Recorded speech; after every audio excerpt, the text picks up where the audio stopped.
Hello, I'm Toschi Marazzani Visconti, and I'm in charge of international relations for CNGNN Italy, Comitato No Guerra No Nato, No War No NATO Committee.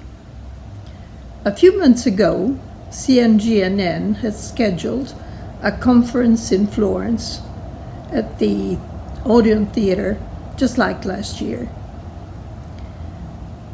During the preparation, COVID-19 exploded, confining all of us to our houses and preventing the physical organization of the conference. The symbolic date of April 25th was too important for all of us. It means 75 years from the liberation of the country from fascism and end of World War II. The deep hope of all population of never seeing a war again has been betrayed by a whole series of wars, and now we know that there will be even more technological, cynical, and cruel ones, and cruel wars. This is the reason why we did not want to give up the conference, to affirm our right to peace. CNGNN and Global Research Canada are glad to welcome you to our online conference, Let's Get Rid of War Virus. The conference is a little bit long.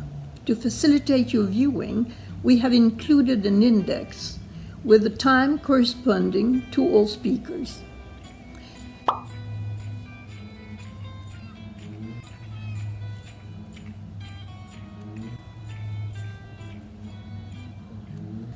Now, let me thank a few people. I would like to thank Pandora TV for all the collaboration received for both Italian and English conferences. Thanks also to the speakers, to all of them, for having sent their video contribution from their confinement in time. I would also like to remember the members of our organization who helped making it possible. So, thank you, Michel Chossudovsky, Global Research Director, our partner, Luca Belardi, Film Director Documentarist, Manlio Dinucci, Journalist and Geopolitical Analyst, Berenice Galli, Vice President of World Without Wars Association, Jeff Hoffman, Pandora TV journalist, Maya Nogradi, film director, documentarist, Giuseppe Padovano, CNGNN national coordinator, Santiago Martinez, a digital magician. We hope this conference will offer you a starting point to better understand the situation we're living right now. Manlio Dinucci will open the conference. Enjoy. We met on April 25, 2020, on the 75th anniversary of the liberation of Italy from Nazi fascism, 75 years after the end of the Second World War, when the Italian Constitution that repudiates war was born. We are aware of the seriousness of the international situation. From 1945 to today, war has never ended. The Second World War was followed by the Cold War, then by an uninterrupted series of wars and a return to a situation similar to that of the Cold War, which increases the risk of a catastrophic nuclear conflict. War functioned to the interest of the economic and financial elite continues to claim victims, especially among the poorest populations. It is waged also with economic weapons, which often cause, in particular with embargoes, more victims than real weapons. All of this causes forced migration and huge social tragedies. A vast arc of increasing tensions and growing conflicts now extends from Eastern Asia to Central Asia, from Middle East to Europe, and from Africa to Latin America. The hot spots along this intercontinental arc, South China Sea, Afghanistan, Syria, Iraq, Iran, Ukraine, Libya, Venezuela, and others. All of them have different characteristics. However, they are all linked by a single factor: the USA strategy in order to maintain their position as dominant superpower. US supremacy is endangered by the emergence of new state and social subjects. The hegemony of US dollar is being questioned by Russia, China, and other countries. The drive to reshape the global economic order comes not only from large state actors who want a world that is no longer unipolar but multipolar. This thrust comes from billions of people who in every continent suffer the consequences of the dominant economic system, the cause of a growing polarization between wealth and poverty. This is the global order that the United States seek by all means to preserve and control. NATO's European powers, while having conflicts of interest with the US, are siding under US leadership to defend the order dominated by the West. Since they have not the economic capacity to do so, the United States and their allies are increasingly playing the war card. The United States, since 1945, caused tens of millions of deaths with their wars and coup d'etat, and hundreds of thousands provoked by the indirect effects of these actions. All this causes a continuous increase in world military spending, driven by the United States. Today we spend more on weapons, armies, and wars than we spent in the last phase of the confrontation between the US and the Soviet Union in their respective alliances. All this provokes a growing race for nuclear weapons, which together with biological and chemical weapons have a destructive potential capable of erasing human life and almost any other form of life from planet Earth. In the framework of this strategy, key decisions are made in the deep state, the underground center of real power, held by economic, financial, and military oligarchies. The dominant power bases its strength not only on political, economic, and military instruments, but on the control of minds, made possible by a pervasive media apparatus. It makes holograms of dangerous enemies appear from time to time so as to justify rearmament policies, military operations, and wars.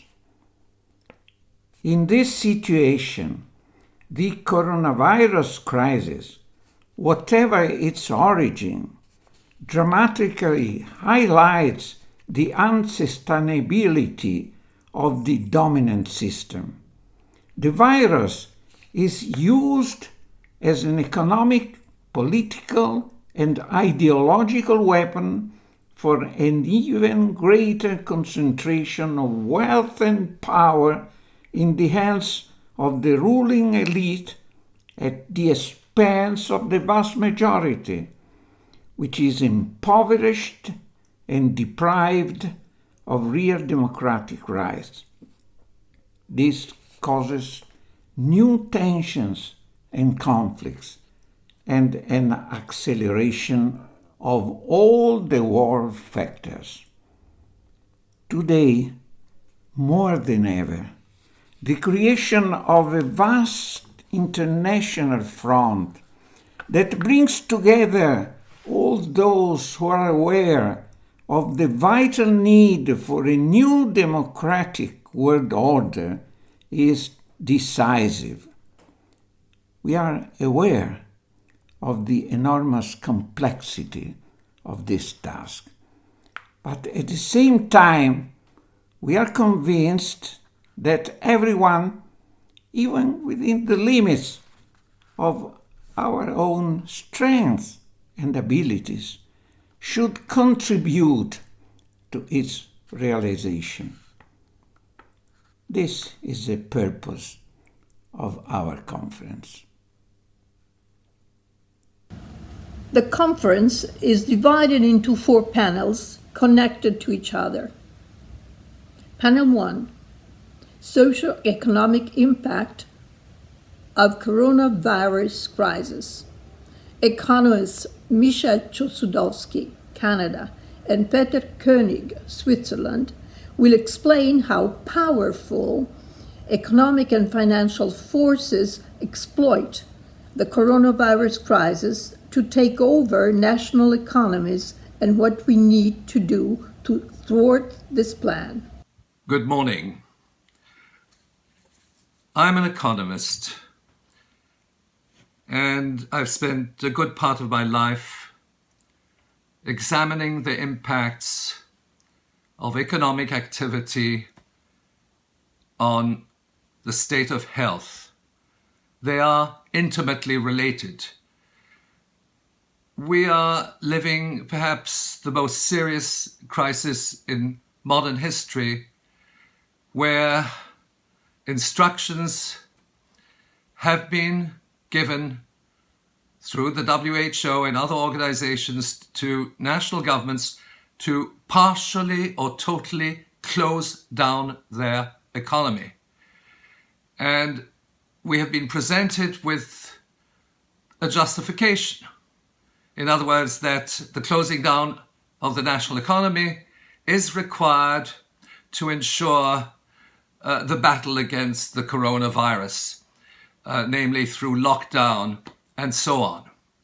Let me examine with you some of the issues underlying the closing down of part of the global economy, which means trade, production, it means investment, a whole series of activities. It's unprecedented in world history. The economy, in a sense, is the reproduction of real life. Without economic activity, there's no consumption, there's no investment. People are not able to purchase the goods which are required for their subsistence. And what has happened with the implementation of these measures is that it has led to a process of global impoverishment. Global impoverishment in the sense that people have lost their jobs, they are no longer able to pay for their mortgages, they are indebted, and in some cases, particularly in developing countries, there's famine. And I can say with all certainty that the impacts of these measures have led to a dramatic loss of life, particularly in developing countries where a large sector of the labor force are engaged in the informal sector, they're self-employed, often they're immigrant workers, they have no place to go, and the closing down of the national economy is ultimately some form of economic harakiri. It's a suicidal endeavor. It has devastating impacts on our lives. And in the United States of America, unfortunately, it has become tied into election politics. On the one hand, Trump is calling for the resumption of economic activity, and I'm not a Trump fan, but ultimately I do support the notion that the economy has to be restored and that economic activity has to be full swing in support also of a health endeavor. Now, there are many lies. The important lie is that there's a hidden agenda. There are powerful groups in the financial establishment who want this lockdown to continue. Because the more it continues, the more they benefit from picking up the pieces of a bankrupt economy. In other words, what you do, you destroy the small and medium-sized enterprises. We are in an economic system which is dominated by large corporations. They're going to pick up the pieces. Bankruptcy is good for business because it enables them to consolidate. And there's a vast literature on this subject. But there's another agenda, and that comes from Big Pharma. In the wake of the lockdown, there is, and it's already at the stage of tests, a multi-billion-dollar vaccination program. They're already doing the tests, and what they want essentially is that populations in different countries of the world, ultimately, with the support of their governments and the World Health Organization, engage in or accept to be vaccinated. Now, there are many problems with vaccination, and there are dangers with vaccination. I won't enter the debate. But what I will mention is that there are several cures and remedies to coronavirus 19. And these are not being, in fact, even mentioned in the media reports. What we have are hypes, which often are presented by prominent scientists. But what is the ultimate truth? Anthony Fauci, who is the advisor to Donald Trump now with regard to the pandemic, has written in the New England Journal of Medicine. It's the most prestigious medical journal in the United States and even worldwide. And he has described the coronavirus as follows. The overall clinical consequences of COVID-19 may ultimately be more akin to those of a severe seasonal influenza, which has a case fatality rate of approximately 0.1%. Hear me. he says that the COVID-19 is comparable to influenza. And if you look at the World Health Organization, they say something similar. And I quote, the World Health Organization says, those who become infected generally experience mild illness and recover in about 2 weeks. Precise quotes would say, most commonly reported symptoms include fever, dry cough, and shortness of breath, and most patients, 80%, experienced mild illness. That's a statement from the World Health Organization. Approximately 14% experienced severe disease and 5% were critically ill, etc. Now, one expects the broader public that the statements, the scientific statements which are made by the WHO and by Anthony Fauci, who is advisor to President Donald Trump, would actually be reflected in news reports, but they're not. And I quote, Anthony Fauci says that COVID-19 is 10 times more lethal than flu. He warns that coronavirus could kill 200,000 Americans. I'm quoting from mainstream media. So what he says in his peer-reviewed journal, which I trust is peer-reviewed, and what he says publicly on CNN is totally different. He's a liar when he says it's 10 times more lethal than flu, unless, of course, the media is distorting his statements. I'll give him the benefit of the doubt. There are other dimensions to this crisis. It is fairly well established that the estimates of coronavirus, COVID-19, are totally unreliable. We've covered that in a previous program, but I think it's very important now because some of the medical doctors are speaking out. And what are they saying? They're saying that physicians who are there to establish the cause of death are being pressured into entering coronavirus 19 as the cause of death, when in fact they don't have any proof of the cause of death. So in other words, what the medical authorities are doing throughout the United States, I don't know where this comes from, they are in fact instructing the doctors to put COVID-19 as the cause of death. And then immediately that goes fly high, and then people say we're dying. You're not dying, it's simply because the doctors have been instructed to lie or they're being pressured by powerful people. Okay? That's, of course, very important. Now, I'll give you a quote from a prominent physician who's been involved in death certificates for more than 30 years.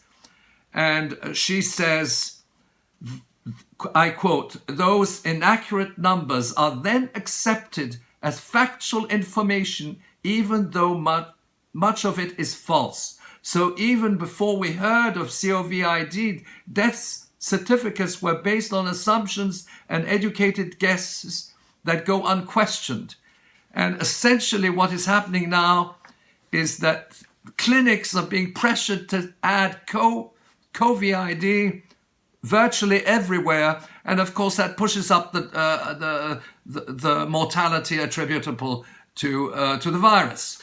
And then if you're looking at, more specifically, at estimates of cases, they're totally unreliable. They take the presumed cases and then they add them to the confirmed cases. The presumed cases is simply a medical examination by a physician says, oh, you have the symptoms. But the confirmed cases are not, they are not reliable either. So that the statistics which are being presented to the public in terms of extension of this virus, which according to Anthony Fauci is comparable to seasonal influenza. And I should say that seasonal influenza causes 650,000 deaths worldwide, and nobody seems to be worrying about it. But I think first the public has to be informed as to the figures, as to the nature of this virus. Consult the peer-reviewed report of Anthony Fauci, which is co-authored with Robert Redfield, who is the head of the CDC. But let me return to the economic dimensions. The global economy is ultimately, and national economies are the basis for sustaining human life. There may be, of course, there are inequalities, there are social inequalities. But what this closing down of the national economy is doing is denying people the right to employment. It is creating a wave of unemployment. It is particularly affecting people who don't have formal contracts with their employer, who are hired on a day-to-day basis. Again, in developing countries, we're dealing with a situation which is absolutely dramatic. In the United States, the richest country on earth, people are queuing up at the food banks. There's a shortage of food. And bear in mind, the structures of trade, container trade, are also affected. And we receive a lot of goods from China. And inasmuch as, Western countries are at odds with China, particularly the United States, this also has an impact.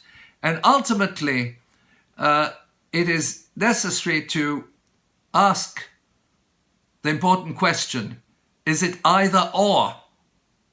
And is it something we want to determine within the electoral process where the Dems are saying, oh, we must save the people who are now who are in their homes and make sure that they don't get the virus, okay? Or we look at the Trump side, we may agree or disagree with Donald Trump, but the restoration of the national economy is absolutely fundamental. And it is through the restoration of the national economy that you're also going to be able to build up the health care facilities as well. I must say that I'm shocked and surprised by the fact that the labor unions haven't reacted and said there's a right to work. People have the right to work. They have the right to work in their jobs. And many people who claim to be progressives are in fact pushing for the electoral platform of Joe Biden, which is to say we must come to the rescue of the people who might be infected by the virus. Going back to work is going to be an important transition in combating that virus. And of course, going back to work will require safeguards. Absolutely, it has to be organized. But people who believe that closing down a national economy is an instrument to achieving a public health objective are blatantly mistaken and use a common sense. I'm an economist, but anybody in first year in economics knows that if you close down an economy, it is an absolute disaster. Well, first, I must tell you, it is virtually impossible to predict what might happen and in what time. We are quite possibly experiencing a huge paradigm shift. That means that nothing will, or almost nothing, will remain the way it was before. This is well concocted. This is a plan emanating from the infamous 2010 Rockefeller report.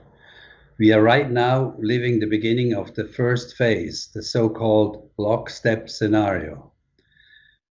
What we can see already after barely 3 months in this pandemic lockdown, there is massive unemployment. In the US, already more than 23 million people have claimed for unemployment benefits. That does not even take into account all those that have given up.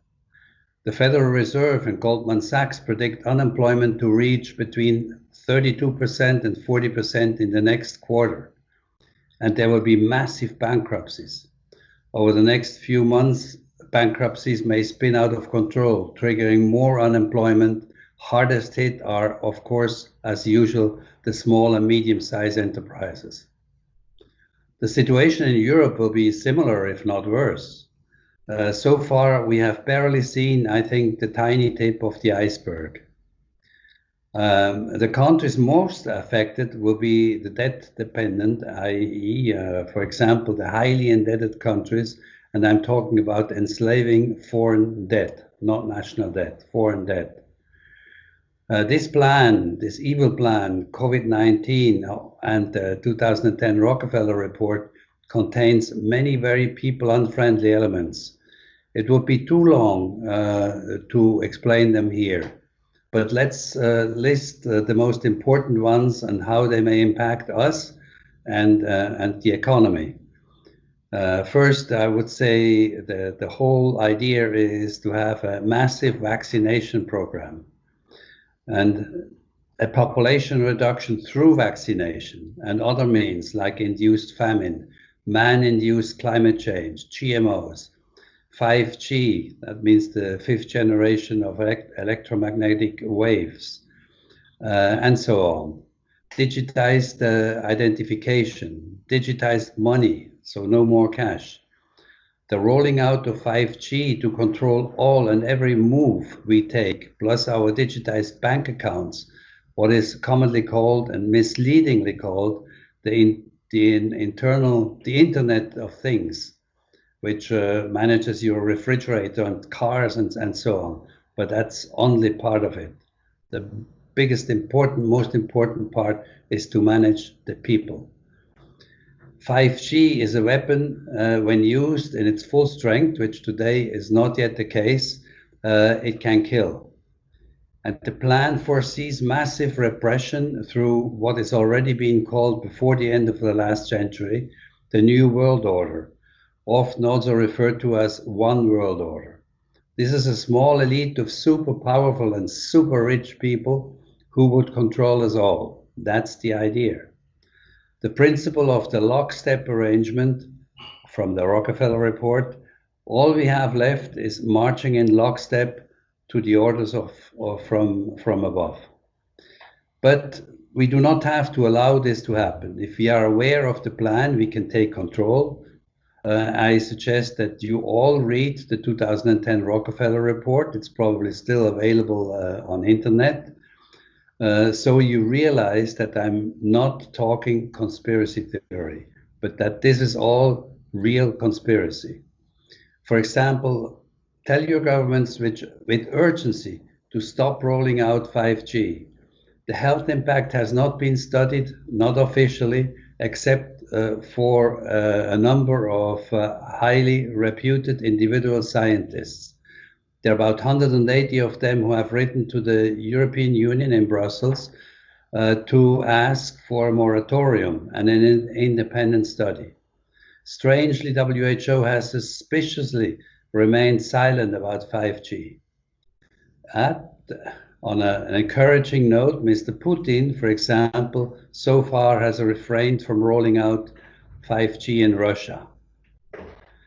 Well, this may not answer the original question, but it is important to know the plan to find the answers on how to save our local, not globalized, but our local economies. So, first step, do deglobalize. Do not belong to a monetary or political union that has no common constitution, no common interests, and no common goals, and especially no solidarity. Italy knows best about the abject lack of solidarity within the European Union. The recent events with COVID-19 are a living testimony of the sham of the European Union. Greece also knows what it means to be in a union without solidarity. So my recommendation, get out of the European Union and especially get out of the euro prison. And I call this euro currency a prison because the euro, the way it has been injected into Europe, does not allow your country's economy and monetary sovereignty. What happened, for example, to Greece could never have happened if Greece would have had her own economic and monetary sovereignty. For example, her own currency, the drachma. Countries do need to regain their economic and monetary sovereignty to become strong again and to regain a healthy economy. So the principle is be able to restart the local economy for local consumption with local money, with local public banks, and with a publicly owned central bank that works for the local community. At the beginning, until a country achieves a high degree of autosufficiency, international trade is of lesser importance. Then, of course, it depends also on how much autosufficiency a country can achieve. But then trade with friendly nations, with countries and people that share the same or similar values may be a first option. Make your own trading agreements. You do not need the World Trade Organization. You do not need WTO. And once you take back your country's economic and monetary autonomy, you do not need international loans either. International loans from what I call them the indebting organizations like the World Bank, the IMF, and regional development banks. No need for international loans of foreign currencies. You can create your own internal debt and resolve that internal debt according to your own economic pace and strength. No need to pay a foreign institution interest for foreign currency. As to recovery, well, I would think poorer or less industrialized countries may be better suited to recover quickly because they have a much bigger informal sector. Informality is creative and can adapt and adjust usually much faster than strictly and often rigidly structured economies. A prominent example for this is China. China grew out of the ashes, so to speak, in 1948. Internally independent, no foreign debt, so to speak of, with the principal goal of becoming autosufficient in food, education, and health. When these goals were nearly reached, China started opening up for international trade and international relations. That happened somewhere in the 1980s. Granted, China is not Italy, of course. China is a huge country with 1.4 billion people that has its own internal market and can more easily become self-sufficient. Of course, it takes much longer. But the principle applies to every nation that wants to become her sovereign self again and to recover from this enormous, in our recent history, never seen of crisis. It needs to start from own self-sovereign economic management again. Yes, I think Europe can recover. It depends how. Remember, there is going to be a great paradigm shift in socio-economic terms, as I mentioned before, of values, of customs, of our behavior vis-a-vis each other, and likely in relations between countries. It's difficult or rather impossible to predict which way the wheels will be turning. But what we can say now is that our world will not be the same again, at least for a long, long time.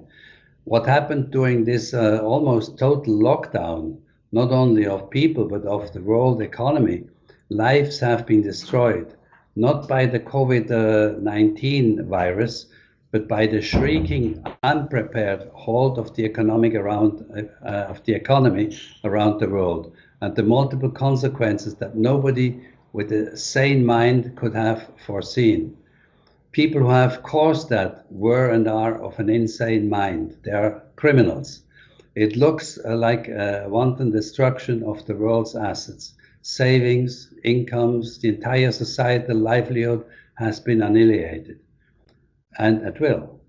None of this would have been necessary to come to grips with the COVID-19 pandemic. But that is another subject. What to do now? This is the moment for us the people, to take over and create a new economic system, one of peace, equality, and solidarity.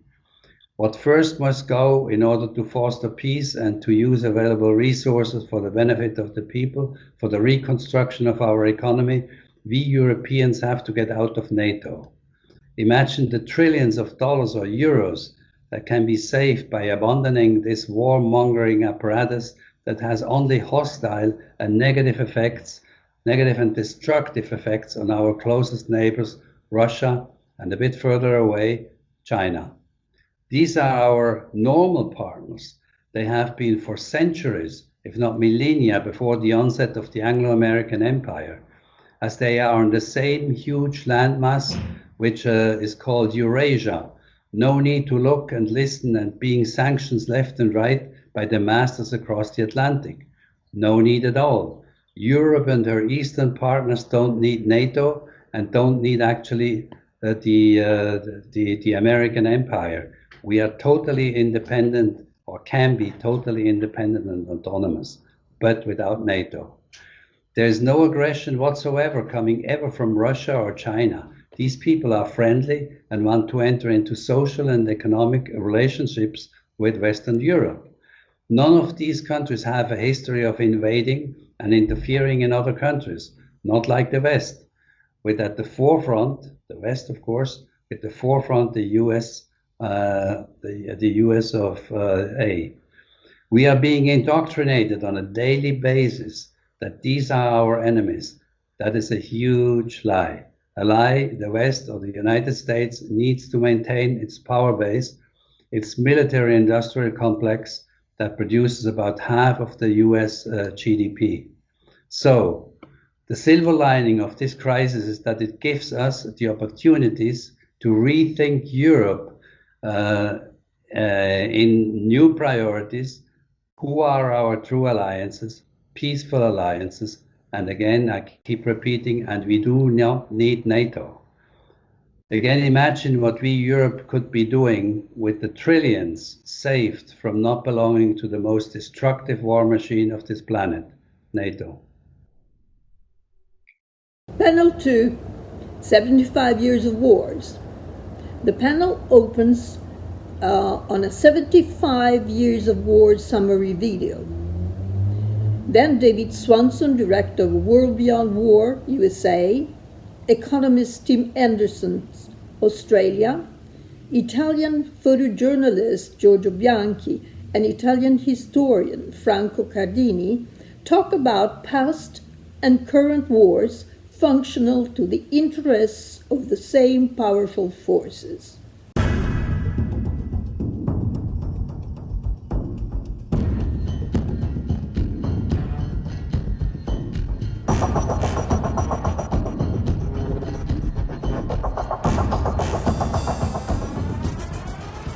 The Cold War ended with the dissolution of the Warsaw Pact and Soviet Union. In 1991, the United States used this opportunity to launch the first conflict of the post-Cold War period in the Gulf. The main NATO countries, including Italy, participated in this war. Simultaneously, NATO extended eastward towards Russia. The first step was the demolition of the Social Federal Republic of Yugoslavia, which the United States, the European powers, and NATO initiated in 1990 by supporting secessionist groups and catalyzing the Federation's internal conflicts. In February 1994, NATO warplanes shot down Serbian-Bosnian planes overflying Bosnia. This was the first act of war since the foundation of the alliance. This war, named Allied Force Operation, began on March 24, 1999. For 78 days, 1,100 warplanes, including Italian ones, taking off principally from Italian bases, carried out 38,000 raids, dropping 23,000 bombs and missiles.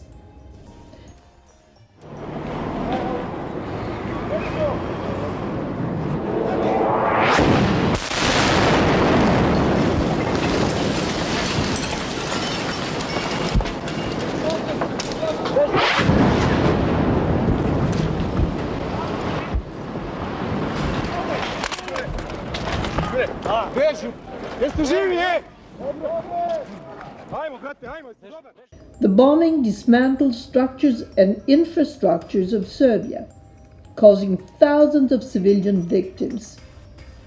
Depleted uranium projectiles were used and chemical sites were bombed, causing long-term damage to health and environment.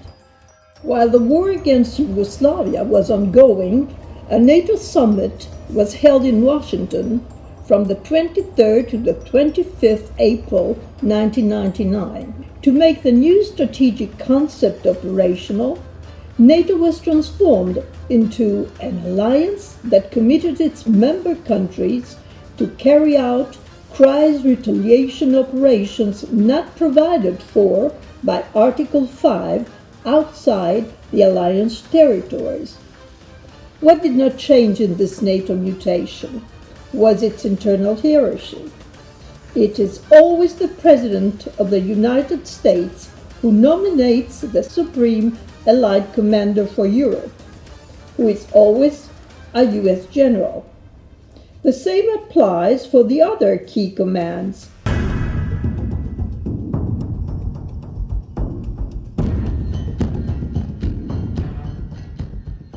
While demolishing the Yugoslav Federation by war, NATO began to extend eastward.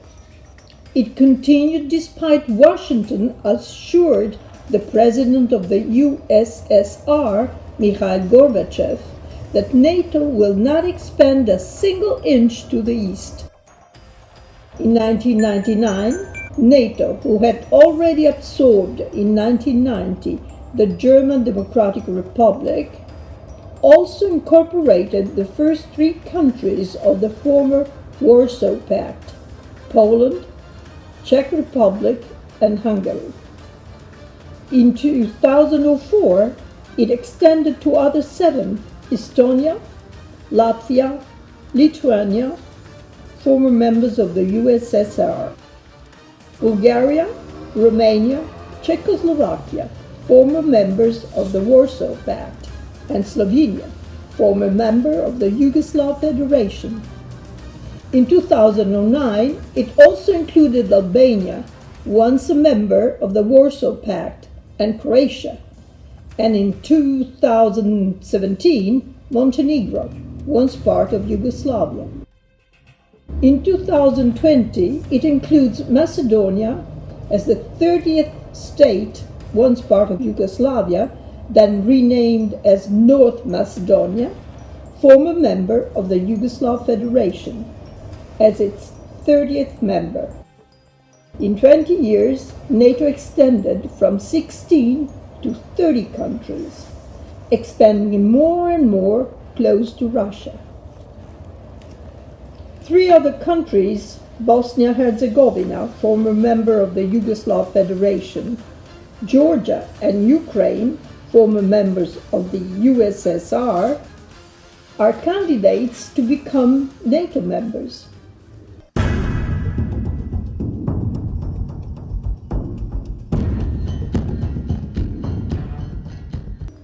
The United States attacked and invaded Afghanistan in 2001.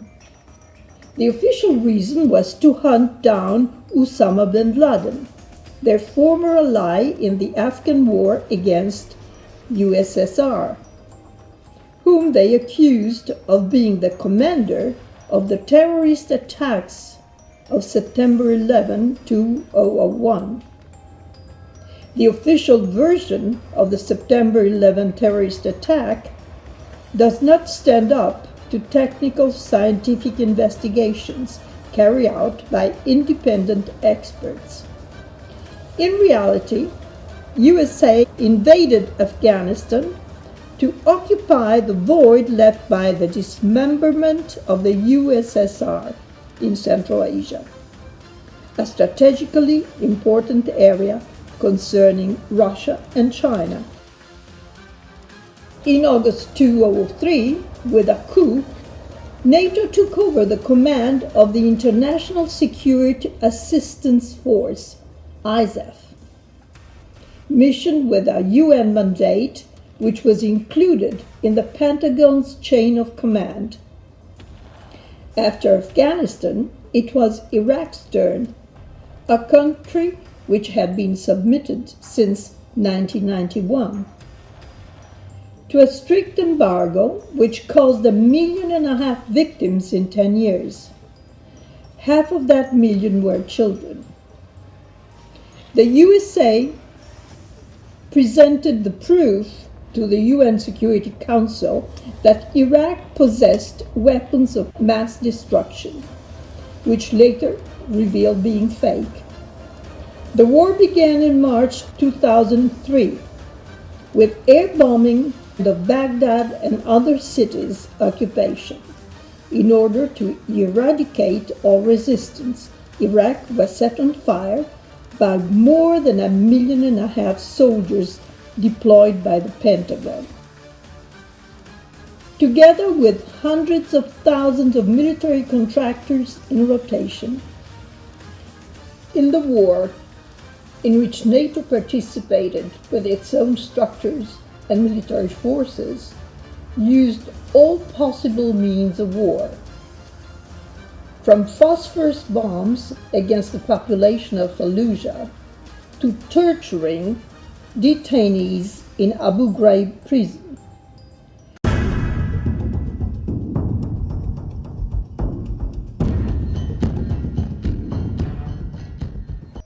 Libya has the largest oil reserves in Africa and huge reserves of natural gas, plus a precious fossil water reserve.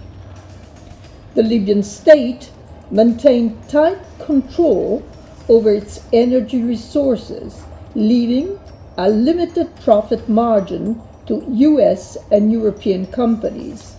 The sovereign fund's capital that the Libyan state had invested abroad was relevant enough to provide Africa with its own financial bodies and its own currency.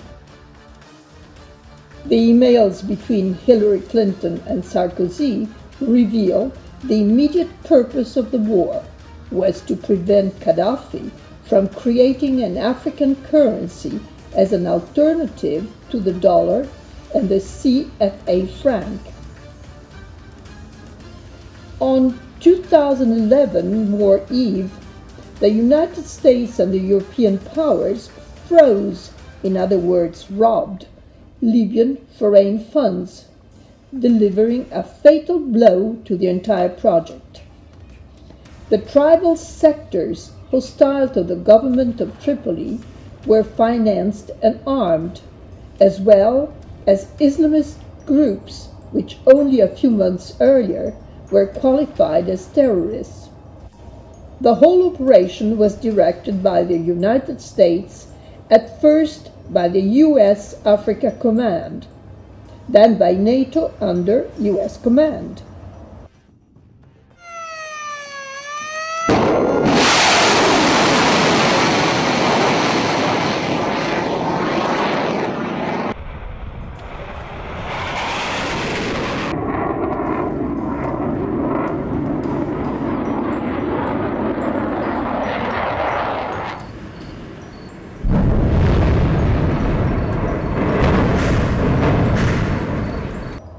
On March 2011, the air and naval bombing of Libya began. In 7 months, U.S. NATO air forces carried out 30,000 missions, including 10,000 attack missions, using over 40,000 bombs and missiles. Italy participated in this war with its bases and military forces, tearing up the Treaty of Friendship and Cooperation between the two countries. This way, the state of Libya was demolished, a state which maintained high levels of economic growth and human development in Africa, as documented in 2010 by the World Bank. The war also affected the African immigrants in Libya, who were accused of having collaborated with Gaddafi, consequently imprisoned and tortured. Many of them fled across the Mediterranean to Europe. Those who lost their lives in the sea are also victims of the war NATO destroyed the Libyan State with. In the same year, 2011, after demolishing the state of Libya, the US NATO operation to demolish the Syrian state began. The strike force was made of ragtag bunch of armed Islamist groups coming from Afghanistan, Bosnia, Chechnya, Libya, and other countries. This conference against war on Liberation Day in Italy, April 25, 2020, has been in the works for many months and was to be real world. I was to see all of you in Florence. My heart aches for that not happening and for the reasons why. Although being forced online and into refraining from burning fossil fuels was always the best choice for the Earth. I'm recording this on March 27th, 2020, almost a month early, to allow proper translation and preparation, perché il mio italiano è diventato bruttissimo. I cannot know what will be happening in the world a month from now. 1 month ago, I might have been talking about the similarities between Michael Bloomberg and Silvio Berlusconi. Now I have the great pleasure of hoping you've never heard of Michael Bloomberg, who spent $570 million on advertisements to make himself U.S. president, and people didn't care. That is the best and possibly only encouraging news I can offer you from the United States, where people obey news broadcasters ever more like lemmings, as long as their directives are labeled news and not advertisement. While I cannot see the future, I can see the present and the past, and they offer some clues. In 1918, the flu spread like mad from the trenches, and the newspapers predicted joy and rainbows, except in Spain, where the truth was permitted, a mistake that was rewarded with labeling the disease the Spanish flu. And a giant pro-war parade was planned in Philadelphia with U.S. troops just back from the war. Doctors warned against it. But politicians decided it would be just fine as long as everyone was instructed not to cough or sneeze.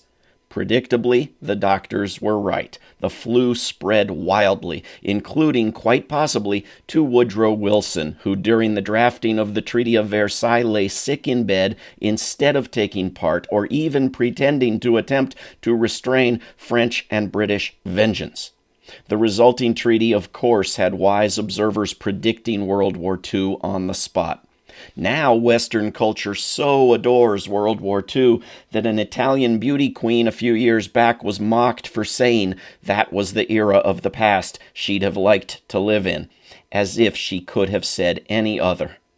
Yet World War II might not have happened if people had listened to doctors in 1918 or to countless other wise pieces of advice over the years. Now doctors and other health workers and all the workers who keep necessary operations running in our societies are performing heroically and being ignored again. And we're watching the warnings play out in agonizingly slow motion. But looked at a different way, it's like watching climate change or the nuclear threat play out on fast forward. It's been popular to imagine for decades that if things would just get a little bit worse or impact people more directly, then everyone would wake up and act sensibly. Coronavirus largely proves that wrong. Protecting ecosystems, ceasing to eat meat, investing in health care, or letting doctors set health policy are still considered crazy ideas, even as the bodies pile up. Just like going off fossil fuels and disbanding militaries are considered crazy ideas. People like buying stuff and eating meat and voting for sociopaths. Would you take away those basic pleasures just so your children could live?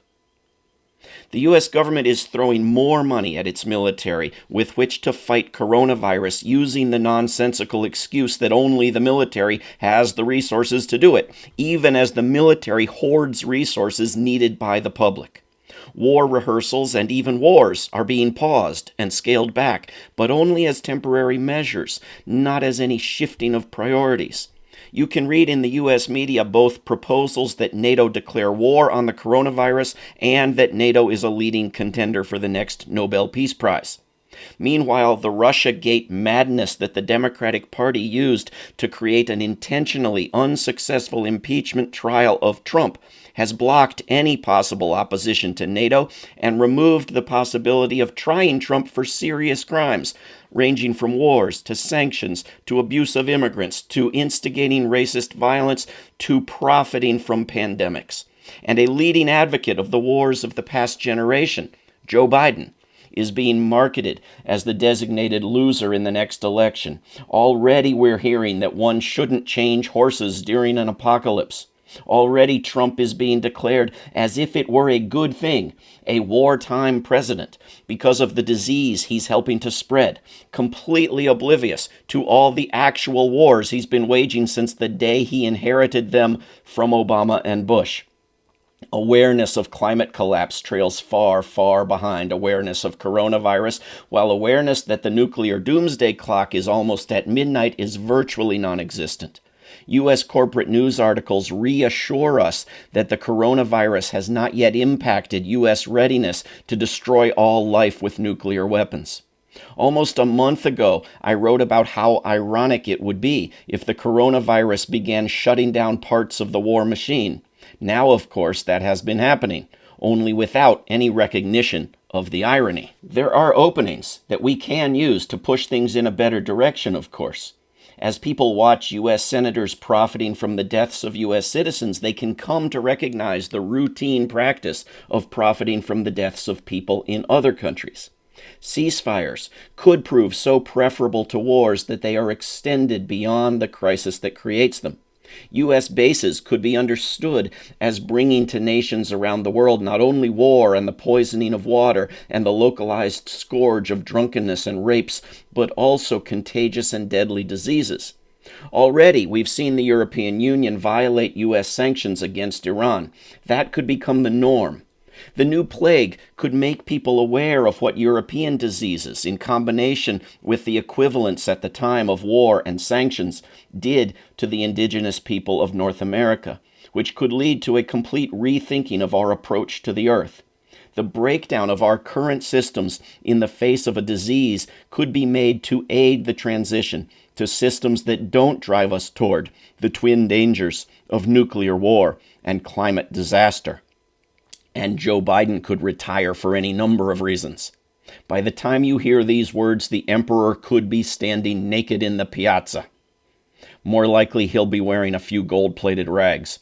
I had always wanted "we will be Italy" to mean we will have beautiful architecture and countryside and farmers' markets and wonderful food and warm, friendly people and decent levels of leftist activism and government. Now, "we will be Italy" is a reference to coronavirus and to the trends that, of course, suggest that the United States has chosen to be much worse than Italy. On this Liberation Day in Italy 75 years ago, U.S. and Soviet troops met in Germany and hadn't been told they were at war with each other yet, but in the mind of Winston Churchill they were. He proposed using Nazi troops together with Allied troops to attack the Soviet Union, the nation that had just done the bulk of the work of defeating the Nazis. This was not an off-the-cuff proposal. The US and British had sought and achieved partial German surrenders, had kept German troops armed and ready, and had debriefed German commanders on lessons learned from their failure against the Russians. Attacking the Russians sooner rather than later was a view advocated by General George Patton and by Hitler's replacement, Admiral Karl Donitz, not to mention Alan Dulles and the OSS. Dulles made a separate peace with Germany and Italy to cut out the Russians and began sabotaging democracy in Europe immediately and empowering former Nazis in Germany as well as importing them into the U.S. military to focus on war against Russia. Let's celebrate the ending of World War II, but not the waging of it. Certainly not the waging of it by nations like the United States that led the refusal to accept the Jews at conferences like Evian, that financially supported Nazism and fascism, and that chose not to bomb Auschwitz while the King of Saudi Arabia was opposing the migration of too many Jews to Palestine. Let's recognize the tales of benevolent occupation and spreading of democracy to Italy found in books like A Bell for Adano as precursors to the occupations of today, and as part of a politics that actually stifled movements for more decent policies in Italy 75 years ago. 100 years ago, the United States would have led in public opposition to jumping into someone else's wars. Now that honor goes to Italy and Greece, according to a Pew study in February, and the U.S. government is mad at the Greeks and Italians. The U.S. public should be learning from them. Italy needs a different sort of liberation now. It needs the doctors sent by Cuba and not by Cuba's large neighbor. I think even in Italy, on April 25th, we should look to the 1974 Carnation Revolution in Portugal that ended a dictatorship and Portuguese colonization of Africa with almost no violence. When I saw that the actor Tom Hanks had coronavirus, I immediately thought of Inferno, the movie starring Tom Hanks, not the book. As in virtually all movies, Hanks had to save the world individually and violently. But when Hanks actually came down with a contagious disease in the real world, what he had to do was follow proper procedures and play his bit role to avoid spreading it further, while encouraging others to do the same. The heroes we need are not to be found on Netflix and Amazon, but are all around us, in hospitals and books. They're in The Plague by Albert Camus, where we can read these words. All I maintain is that on this earth there are pestilences and there are victims, and it's up to us, so far as possible, not to join forces with the pestilences.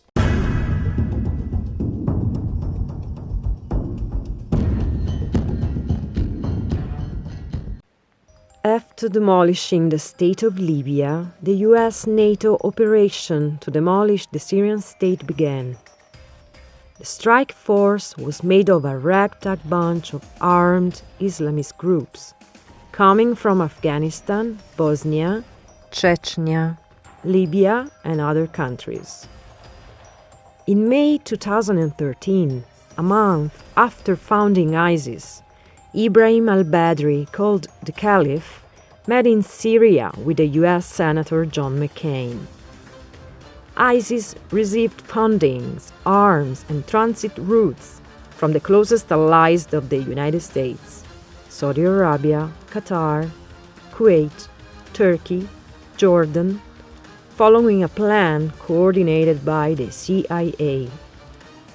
While the USA and their allies pretended to fight ISIS, ISIS continued to gain ground. This was exactly what the United States wanted, as the demolition of Syria was their primary objective, together with the reoccupation of Iraq. The 2015 Russian military intervention in Syria in support of governmental forces reversed the course of the conflict, which already caused over 250,000 deaths. The Russian aviation destroyed ISIS strongholds, opening the way to the forces of Damascus. The United States are surprised and decide to play the card of the fragmentation of Syria. Greetings, friends. I'd like to say a few words about the consequences of the failure of NATO's war to overthrow the government in Damascus.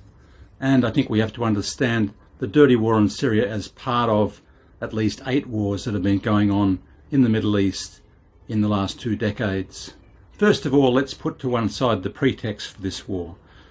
Pretext 1, that it was something to do with political reform or the political system in Syria.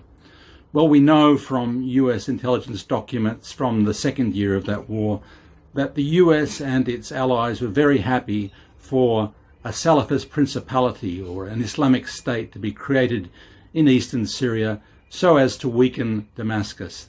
That's why they supported sectarian terrorism in Syria, to weaken the government and to try and divide the country. Secondly, the idea of humanitarian intervention, that there were massacres being committed by the Syrian government supposedly against civilians, and then later on a range of chemical weapons attacks against civilians without any apparent motive.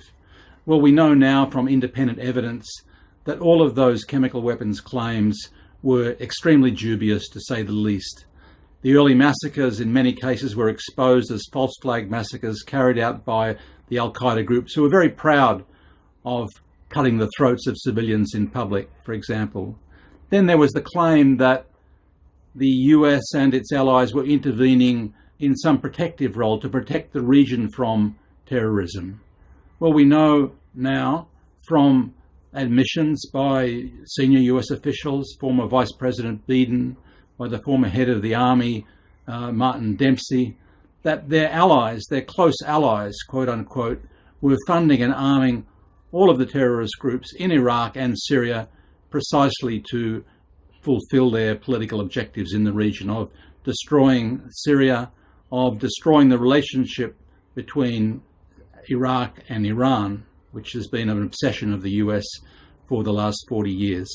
So the consequences of the failure, first of all, the blowback. We know that, particularly in Europe, less so in the US, the large terrorist armies that have been created to destroy Iraq, to destroy Syria, to also used against Lebanon, also to some extent used in other parts of the region, that they are going back to the countries from which they came, to Turkey, to Germany, to France, to Britain, and that blowback terrorism is affecting those countries. Secondly, we know there's a regional alignment going on, that there is now a very strong military alliance between Syria, Iraq, and Iran to defeat the terrorism, to defeat the interventions of recent years. And that is precisely what Israel and Washington wanted to avoid, a so-called Iranian axis or an Iranian land bridge, a coalition of independent states that would line themselves up against Israel. What they sought to avoid is being created precisely by the multiple wars in the region. Thirdly, there is now an economic war across the entire region, half a dozen countries facing extreme economic ravages, and those sanctions, really illegal measures of aggression, are of course damaging the regional and global efforts to contain the recent epidemic of COVID-19. Fourth, the cruel illusion of Rojava, an independent Kurdish statelet within Syria. It's failed. It was always going to fail because it was driven from Turkey by the larger separatist Kurdish movement in Turkey. It applies to areas in Syria where the Kurds are not the only groups there, usually a small minority in many parts there. And so it's doomed to failure. Only one state in the region supported it, and that was Israel, because a Kurdish sectarian entity would make Israel look somewhat more legitimate. It was a cruel illusion that the US perpetrated on the people that were carrying the flag for that independent state. Fifthly, Palestine. We know that with the extensive ethnic cleansing in Palestine and the colonization of large parts of the West Bank, that the illusion of a two-state solution, spoken of for more than 7 decades, is now just that, an illusion. And the colony in Palestine, the European colony in Palestine, is being exposed more and more as an apartheid state. Once it's very clear to the international community that Israel is an apartheid state, that will be the end of Israel as a sectarian state. So that's been against the purposes of NATO and the EU. And finally, democracy at home. These wars in the Middle East, the dirty war in Syria involving so many deceptions, have further undermined the trust that many Western communities, citizens have in their own government. And then, of course, a diversion of resources, a diversion of effort into war economies to support this ongoing war, the creation of large-scale refugees which come back into Europe. The largest groups in recent years have been precisely from Afghanistan, from Iraq, from Syria, for example. And that has diverted resources away from important other social challenges. In the US, for example, the failure to build a public health system, and that's of course why the US is now facing an enormous challenge from the COVID-19 epidemic, also of course Italy and Spain. So in conclusion, there are serious adverse consequences for the failed attempt by NATO states to destroy the government in Syria, to weaken Iraq, to prevent an alliance between Iran, Iraq, Syria, Lebanon, Palestine, Yemen. And those consequences are something that the members of NATO have to face now. So I send my congratulations, my message of solidarity to those participating in this anti-war conference. And I'm sorry I couldn't make it to Italy because of the restrictions in recent times. Solidarity with all of you. Thank you.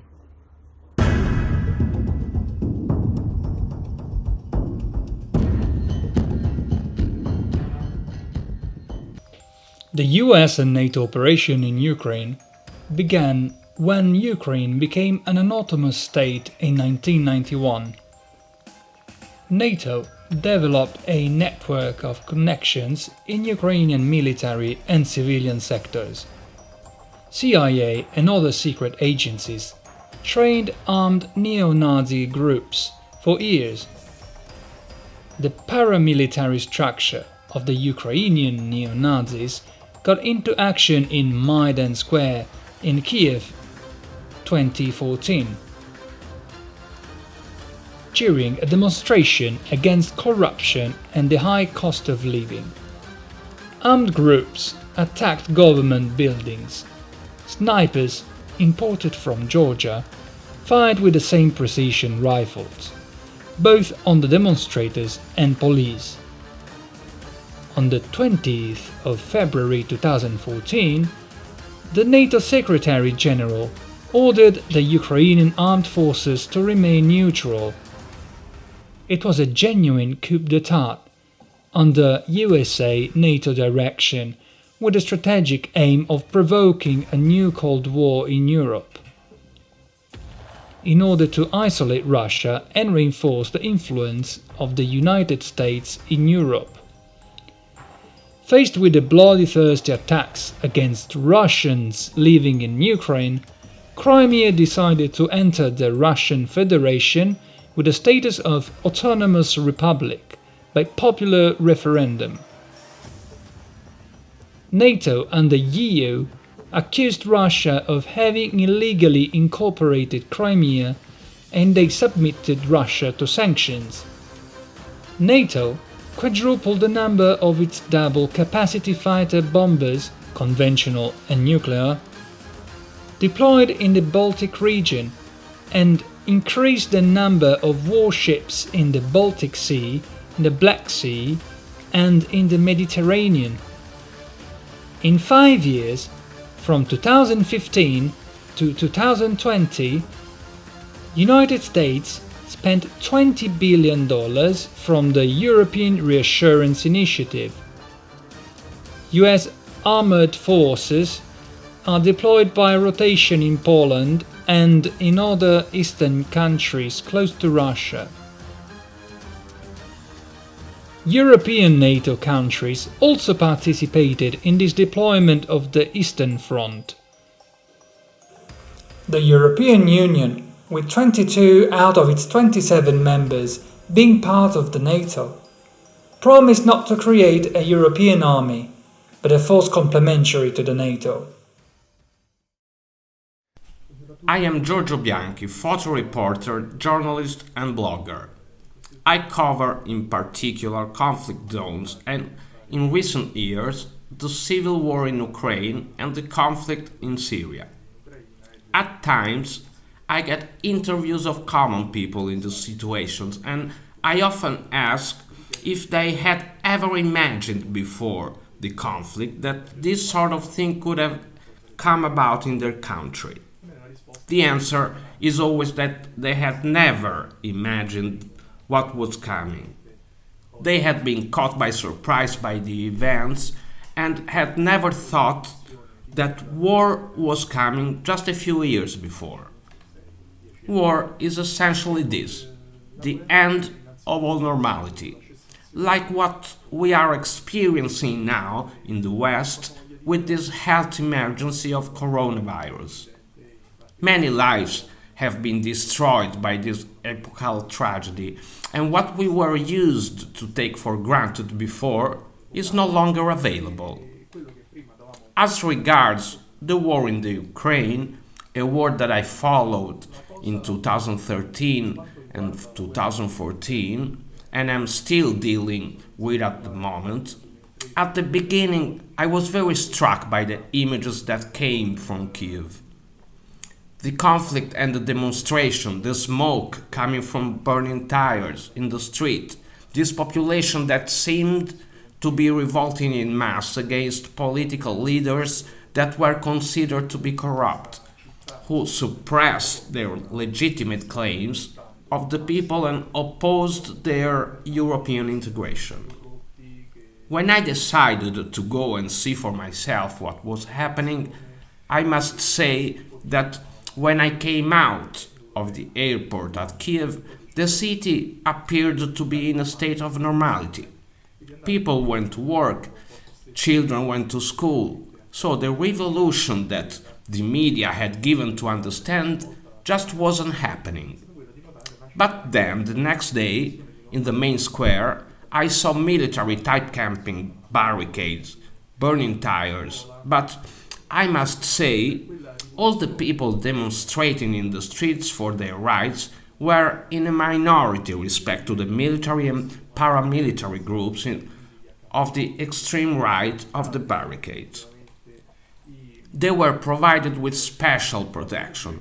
They had iron batons and weapons, chains, Molotov bottles, ready to be thrown. So, what was being called a popular revolution, as far as I could see, appeared much more like a coup d'etat being put on by paramilitary groups.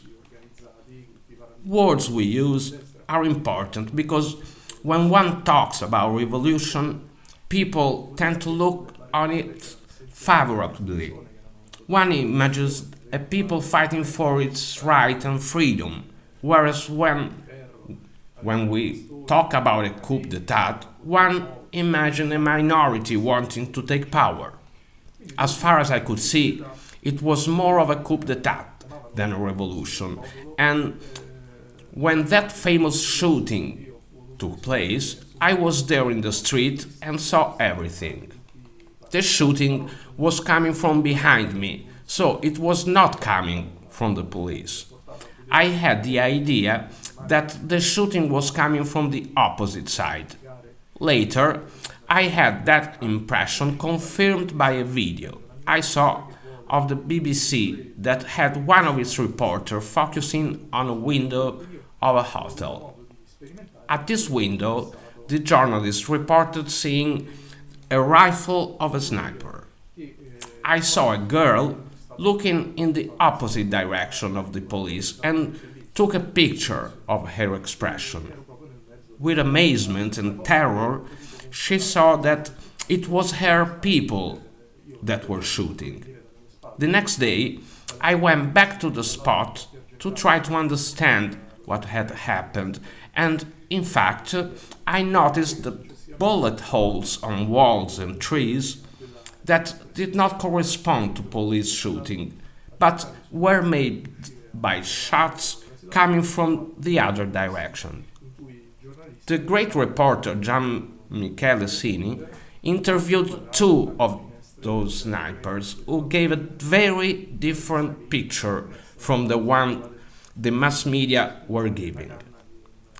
They were Georgians and they reported having been paid $5,000 to shoot both on the demonstrators and on the police. There is further evidence supporting this version in a telephone recording between the Minister for Foreign Affairs and the European Union Foreign Affairs Deputy. revealing that it had been the same weapons to shoot on the police as on the demonstrators. So, what I had witnessed and photographed in those days was in fact that it had been a very bloody coup d'etat to provoke the rage of the population against the leader Yanovich. He was then defined as a savage tyrant and had to escape, leaving the government in the hands of a new clan that led the suppression of the region that claimed self-rule. Today, almost 6 years later, I am still following this war, which has completely disappeared from the mainstream news radar. I go there every year to collect reportage for a documentary to tell the story of the invisible people that don't appear in the mainstream stories.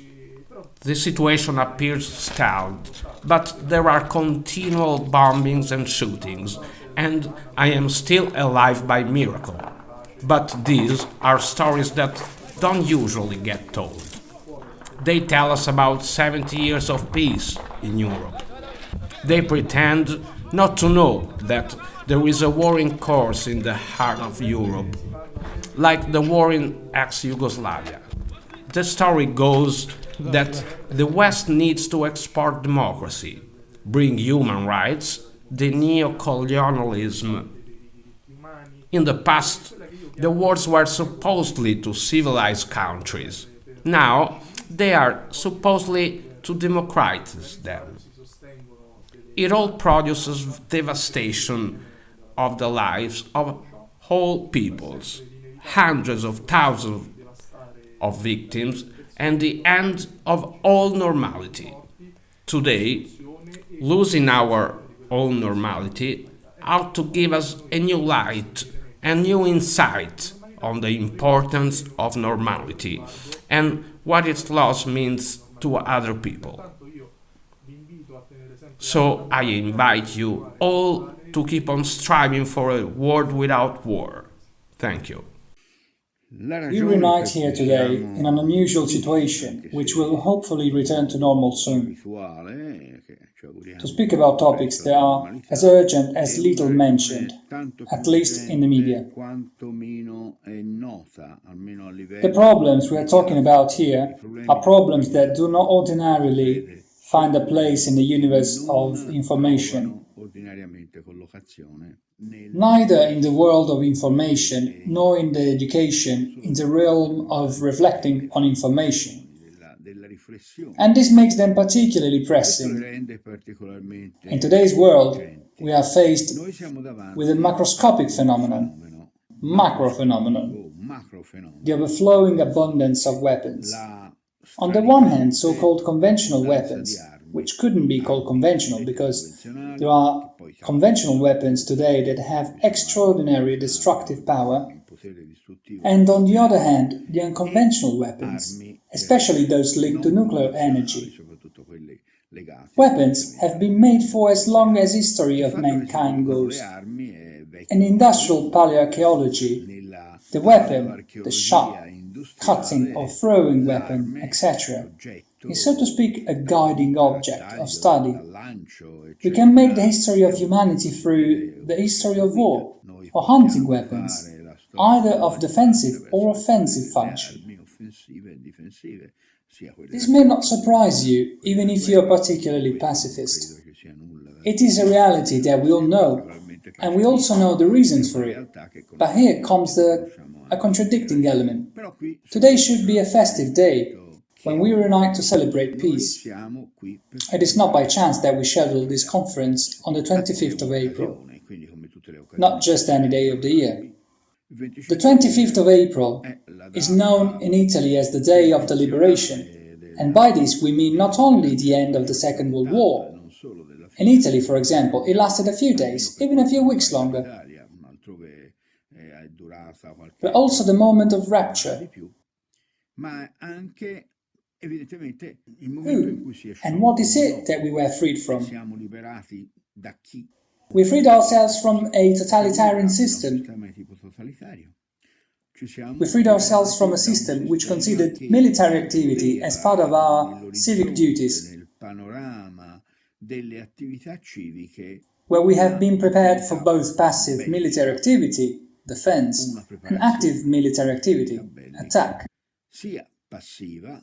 On April 25, 1945, with the defeat of Nazi fascism, thus, we freed ourselves from a particular kind of totalitarian system, which included military education in its activities, and not only of defensive, but also of offensive nature, meaning that it was not only a modality of civic education, but something more, a worldview based on the survival of the fittest.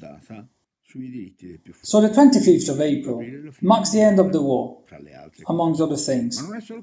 And even the war itself was unlike any other war. I mean, no war is like any other war. But the Second World War has still distinguished itself from the other wars for its very strong ideological connotation.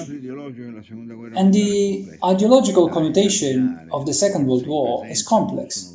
We must examine three forces on the scene, not two. On the one side, an established capitalistic structure inherited from the 19th century. On the other, a socio-political economic structure that arose from the October Revolution, and still a third one, a new type of social structure, which claims, in some way, to reconcile the two opposite aspects, capital and labor, but which, at the same time, tries to make the two ends meet. Let's not say that it managed, let's say that it tried to do it in a coercive way. And this is the essence of fascism. On April 25, 1945, Italian, European and Western society got rid of this danger, which was a typically Western danger. Time is running, so to explain what I mean, I will tell you an anecdote, which then can be discussed.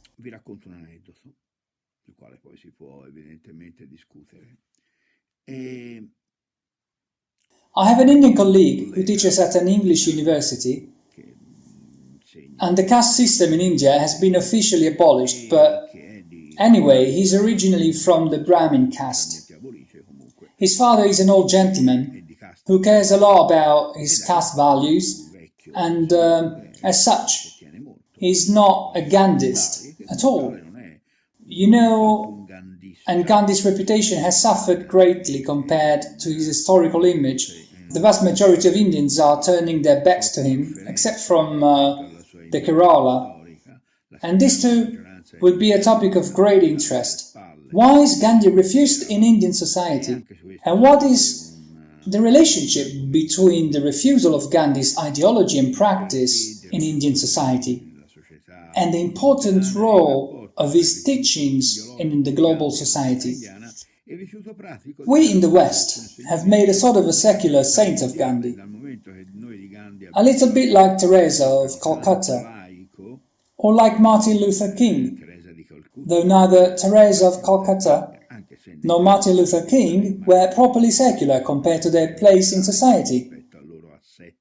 But they were so in the meaning that their immediate goals were immanent. The fight against suffering, the fight against poverty, the fight against disease, the fight against social inequalities. The anecdote goes like this. The Indian friend and colleague of English culture, who teaches at the English university, tells me he returns to India once every year to visit his relatives.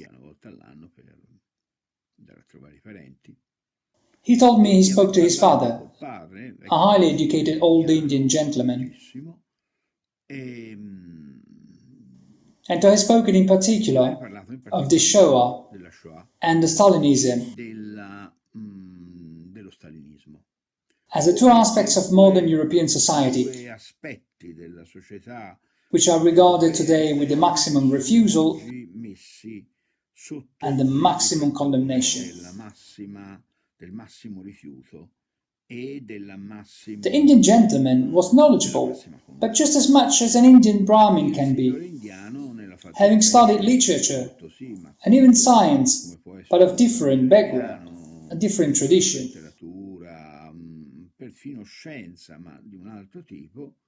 He didn't know much about European history, and asks who these two gentlemen, Mr. Hitler and Mr. Stalin, were, as their surnames often recurred in his son's speeches. Has he learnt about the cruelty of both of these gentlemen? Of course I am speaking in simplified, banal terms. The old Indian Brahmin asked his son, with his eyes wide open and astounded, "What do you mean? They were even more cruel than the Brits."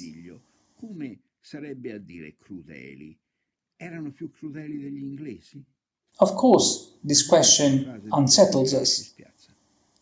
It unsettles us because it goes against or goes beyond our well-shaped, well-established ideas.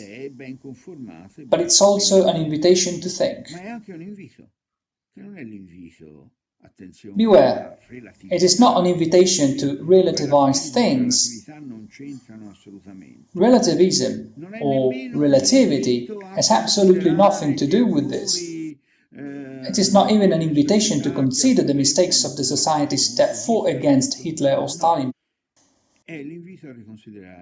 It is an invitation to reconsider global history in its entirety and to ask ourselves, in the light of this, what is the true nature of Western culture? The true nature of Western culture, as taught in school, is the attempt to arrive at a more just world. This attempt is a very long process, beginning in the 15th century and continuing up until today, with various vicissitudes, various moments of stagnation, or even reversal of the trend.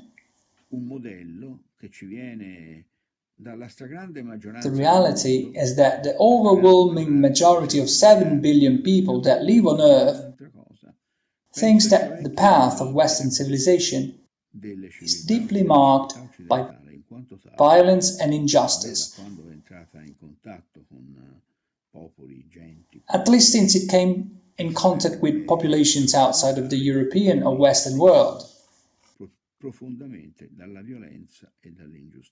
This is what we discuss today, and more concretely, amongst other things, we will speak about the problem of our country being part of the NATO,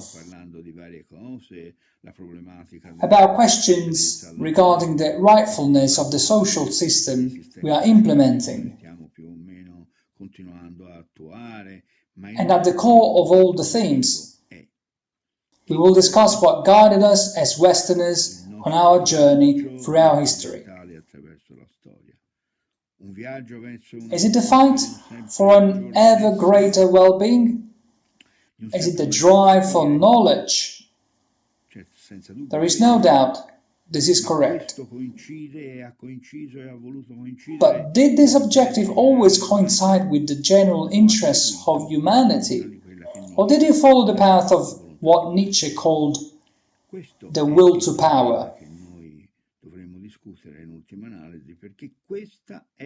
Ultimately, this is the issue we should discuss, because this is the inherent contradiction of the festive atmosphere of April the 25th. Almost 80 years have passed, and we celebrate a world that had almost a century to improve, but in which inequality, violence and injustice not only have not diminished, but even, especially in recent decades, seem to have increased exponentially. This is the problem that we must face without being contentious, without extremism, without hysteria, but bearing in mind a particular power which I consider exegetical and which Max Weber called disenchantment. Thank you.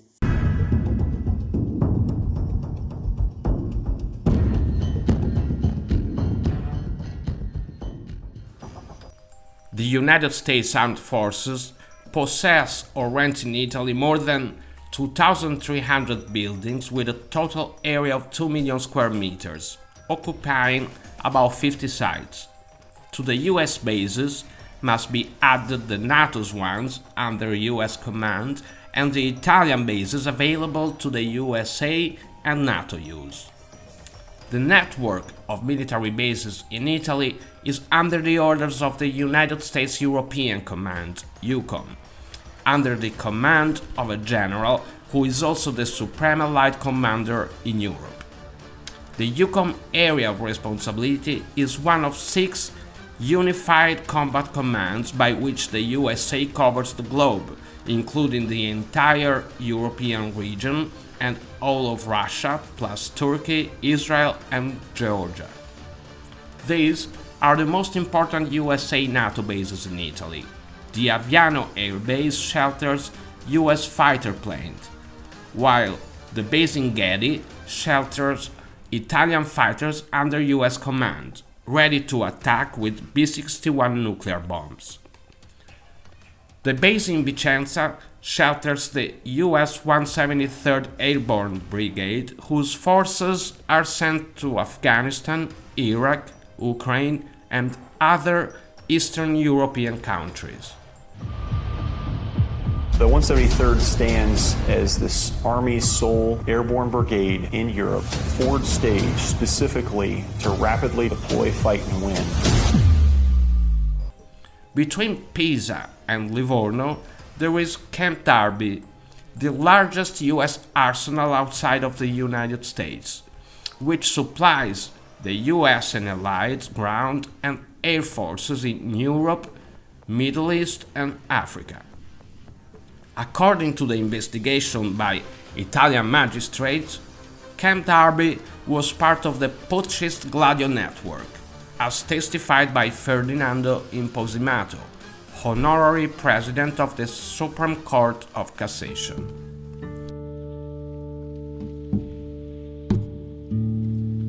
Nel corso delle indagini che ho fatto sulle stragi che sono state commesse in Italia, in the course of his research on the various massacres, the various mass murders which have occurred in Italy, dalla strage di Piazza Fontana alla strage dell'Italicus, alla strage di Piazza della Loggia. And that would include starting with Piazza Fontana in Milan in December 1969, and then the Italicus train bombing, and then Piazza della Loggia alla in the strage 70s.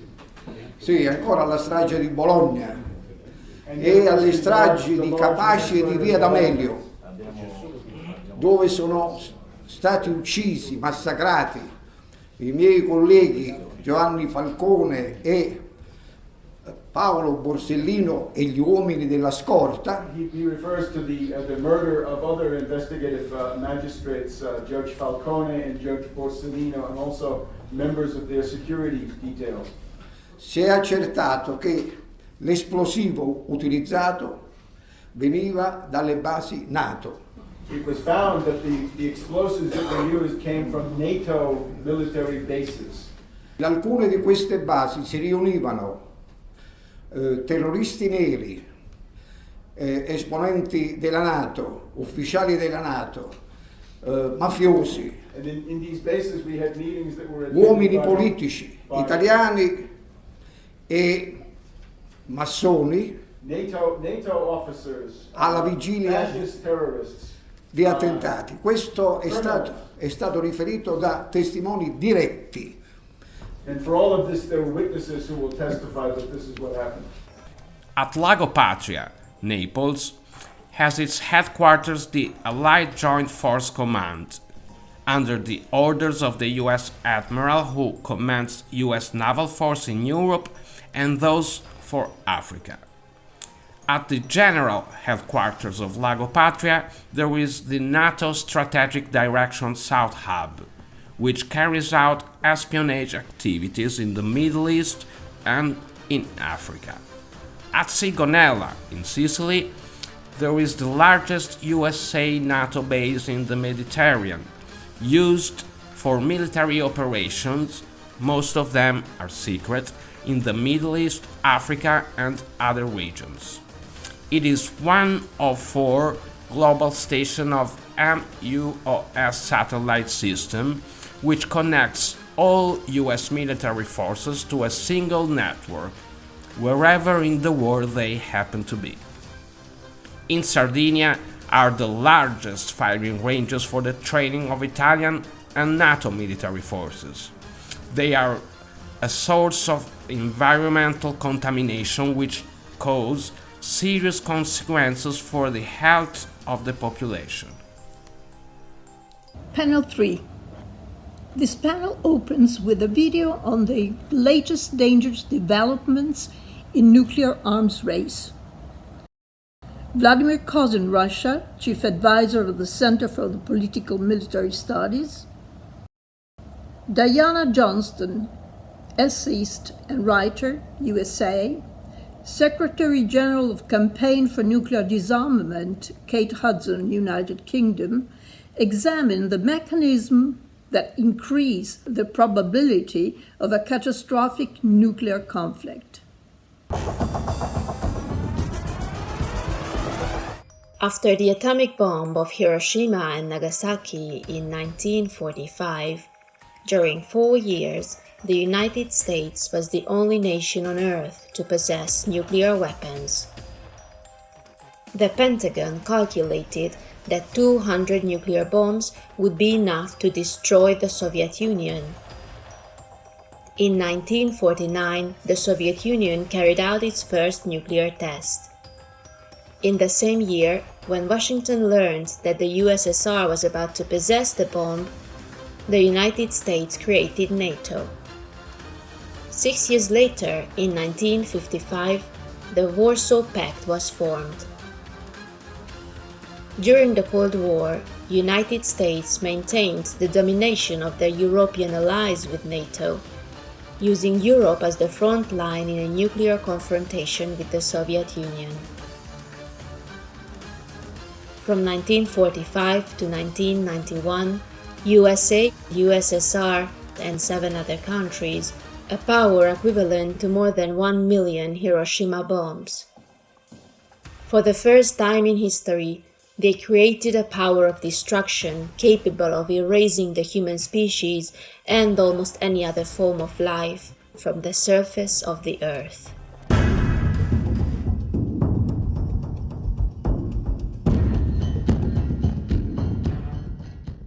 In 2017, the North Atlantic Council rejected the UNO Treaty concerning the abolition of nuclear weapons. In this way, NATO has deprived the national parliaments of member countries of the sovereignty of deciding independently whether or not to join the treaty. In violation of the Non-Proliferation Treaty, the United States have stored B-61 nuclear bombs in 5 NATO countries: Italy, Germany, Belgium, Holland, and Turkey. These countries violate the Non-Proliferation Treaty that forbids militarily non-nuclear states from receiving nuclear weapons. The B-61s will be replaced by the new US nuclear bombs B-61-12s as from 2020. Unlike the B-61 gravity bomb, the B-61-12 is directed at its target and then explodes underground in order to destroy the central command bunkers in a nuclear first strike. 3, 2, 1, 0. The massive target is accelerated down the track into the test unit. In February 2019, the USA announced the suspension of the INF Treaty with Russia, which was signed in 1987 by Presidents Gorbachev and Reagan, and declared its intention to leave in 6 months. So the USA are preparing to deploy ground-based medium-range nuclear missiles in Europe between 500 and 5,500 kilometers. similar to the Euro missiles of the 1980s, which were eliminated by the INF Treaty. Moscow warned USA if it will deploy nuclear missiles in Europe, Russia would also employ on its own territory nuclear missiles aimed at European bases and at command centers in the US.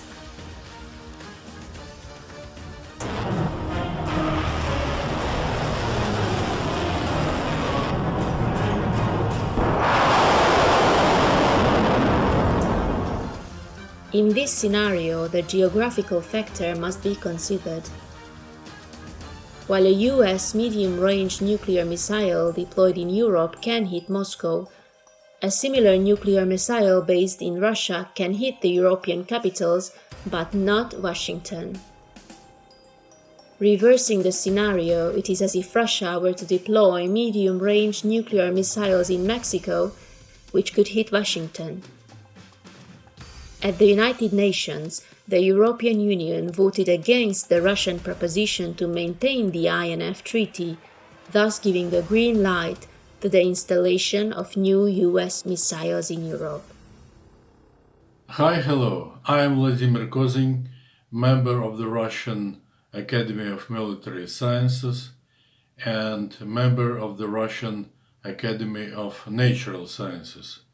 I am also a lead expert at the Military Political Center of MGIMO, Russian Harvard equivalent, called Moscow State Institute of International Relations.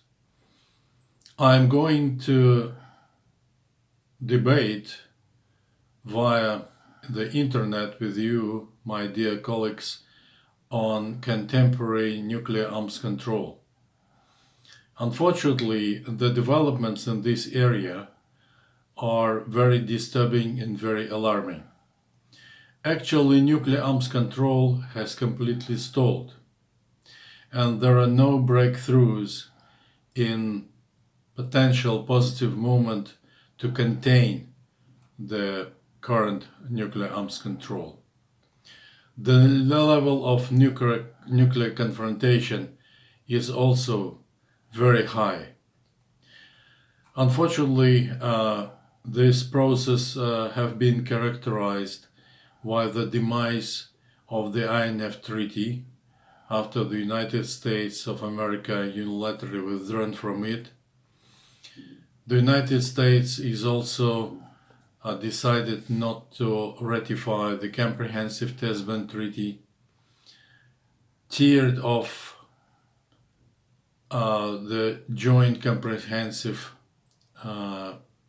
Action Plan known as Iranian Nuclear Deal, and some more facts and figures. What are they? Unfortunately, the current nuclear arms control can be characterized by the following features. First of all, it's a blurring distinction between nuclear offensive and nuclear defensive system. There is also a big uplift of military expenditures on modernization of nuclear forces, be them strategic or tactical. It is also a problem that there is a first nuclear strike concept existing in many nuclear weapon states.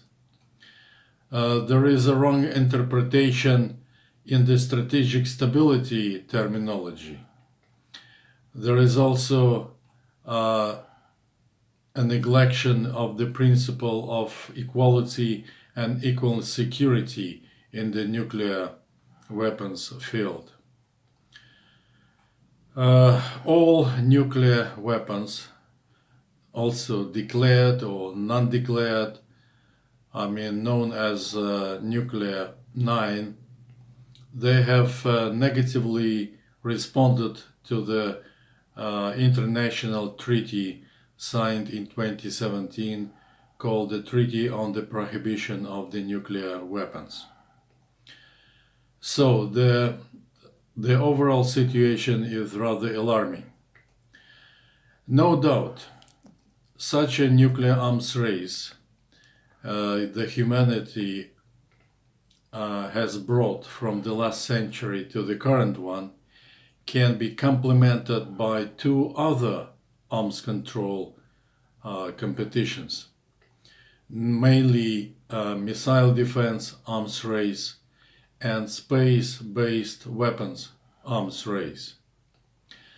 There are more obstacles in this domain as well, especially between the two major nuclear powers, namely the United States of America and the Russian Federation.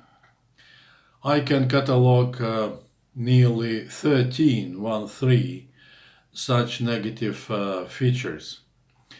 Well, the first is that the US has negative attitude to the resumption or to the extension of the New START.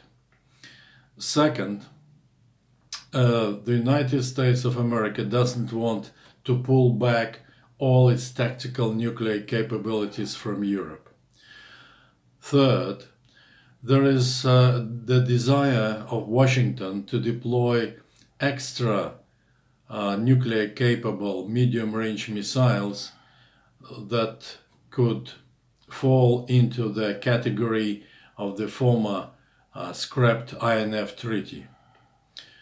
The USA frequently sends its heavy strategic bombers to fly over Europe and Asia-Pacific region. We are still having the Baltic air policing Air Force operation of a number of NATO member countries, including all three Western nuclear nations, the USA, the UK, and France. They are taking part in this operation and having dual-capable aircraft certified to carry nuclear weapons. We also are confronting with the first nuclear strike, preventive and preemptive, that are existing in the current nuclear posture review of the United States, or current nuclear strategy. Also, its strategy has been complemented by some other strategies, like escalation to de-escalation, launch on warning, and launch upon prior to launch.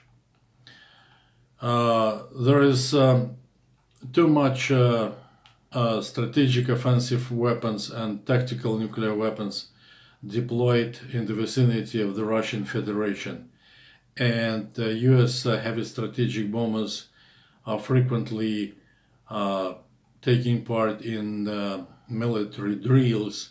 For example, recently, in October last year, the US heavy bomber named B-52H dropped a dummy, a mock nuclear device at the military drill testing site in Lithuania, just 60 kilometers from the Kaliningrad exclave, the Russian territory on the Baltic Sea coast.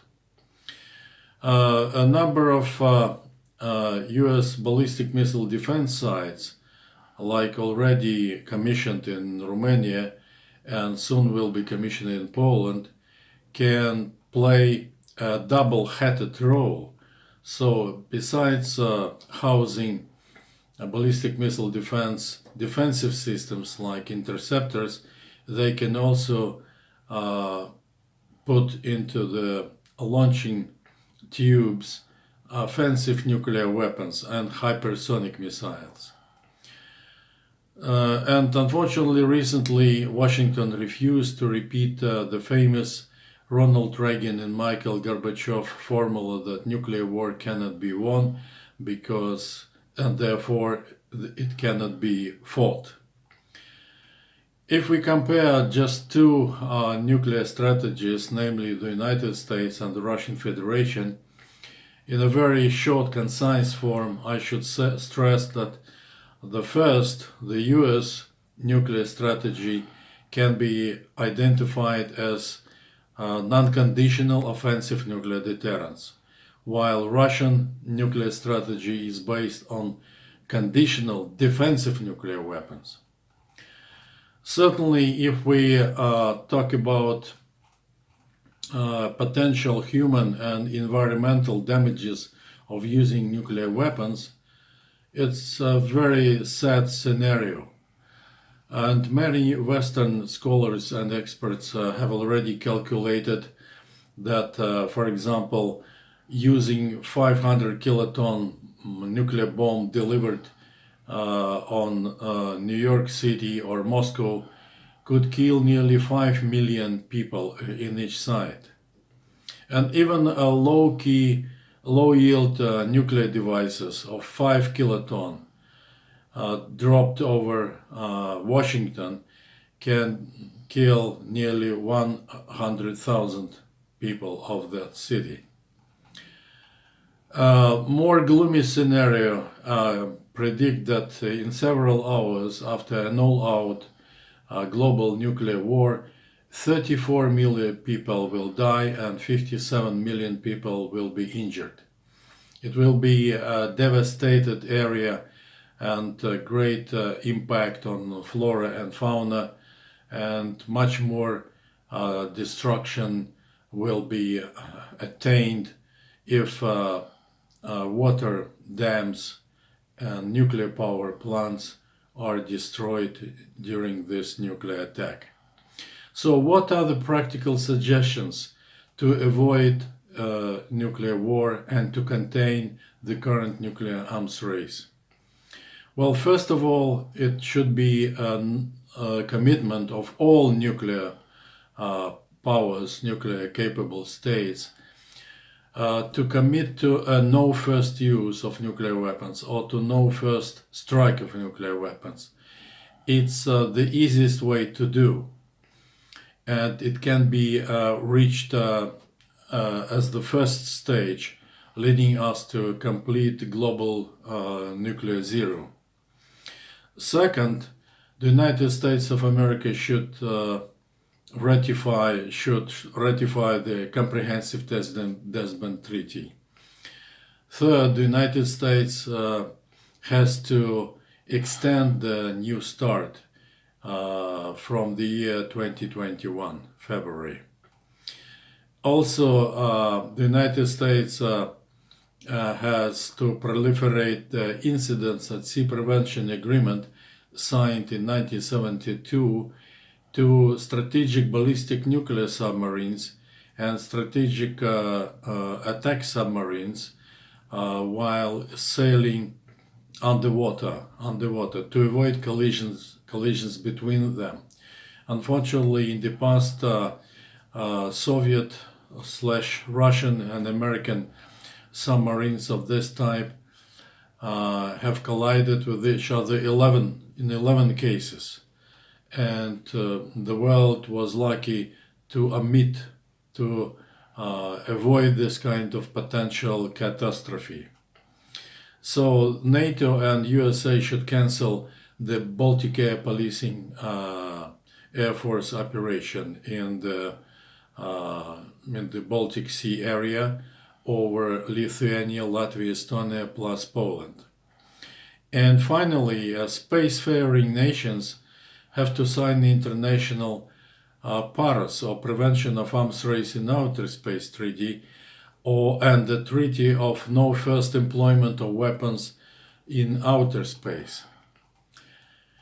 So we are waiting for the nuclear-powered P5 summit to be held presumably in upcoming September in New York City at the premises of the United Nations General Assembly session.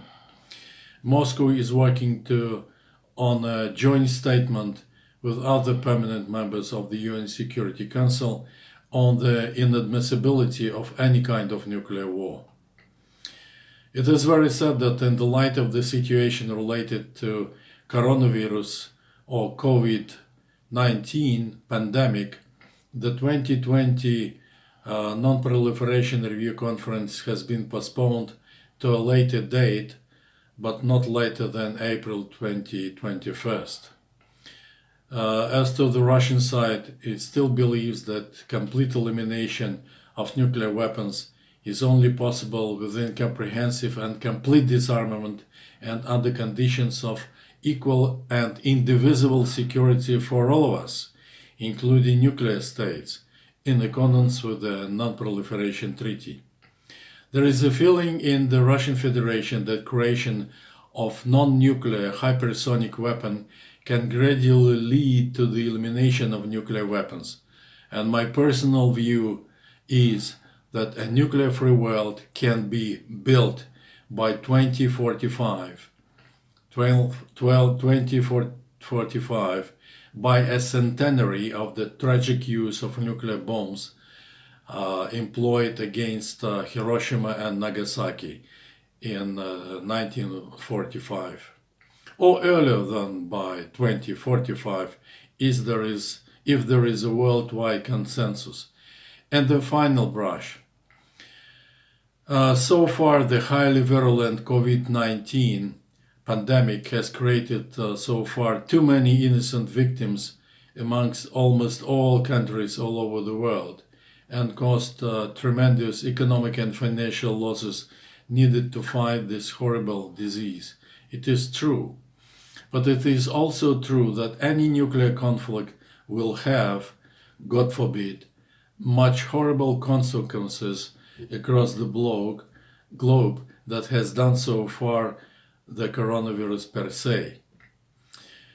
As is known, at the beginning of April 2020, more than 1 million people have been infected by COVID-19 and more 65,000 have already died. But if you compare that in the first several hours of an all-out nuclear war, 34 million people will die and 57 million will be injured. So it's uncomparable figures. So all of us will have to bear in mind that to take specific steps to avoid such a gloomy scenario that is looming is badly needed.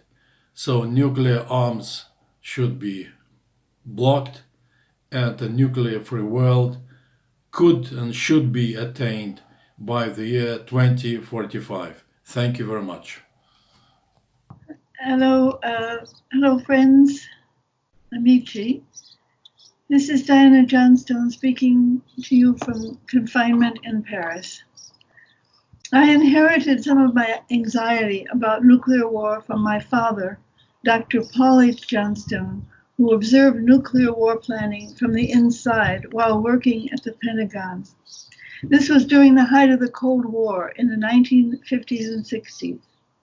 Deeply disturbed by lack of realism and historic or psychological understanding on the part of the war planners, he wrote a factual memoir which he gave to me on his deathbed in 1981, and which was published in Italy by Zambon as Progetto Apocalisse, I piani del Pentagono per la guerra nucleare.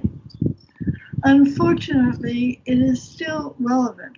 Despite the end of the Cold War, the collapse of the Soviet Union, nuclear war planning is no doubt more dangerous today than it was then.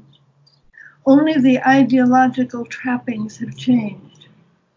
In Marxist terms, we can situate the cause of the Cold War in the economic sphere to avoid falling back into either the Depression or the progressive policies of the New Deal. Post-war American leaders used the alleged communist threat to perpetuate the military-industrial boom of World War II that thrust the United States into world domination. The military-industrial complex, entire U.S. economy, with Pentagon contracts in every domain, notably including universities. But this economic infrastructure requires an ideological superstructure to motivate its day-to-day operators.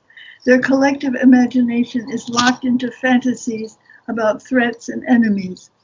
As a bridge between the economic infrastructure and the ideological superstructure, in 1948, at the very moment when U.S. military production was threatened by peace, the Douglas Aircraft Company created a think tank called RAND for Research and Development, designed to offer research and analysis to the United States Armed Forces.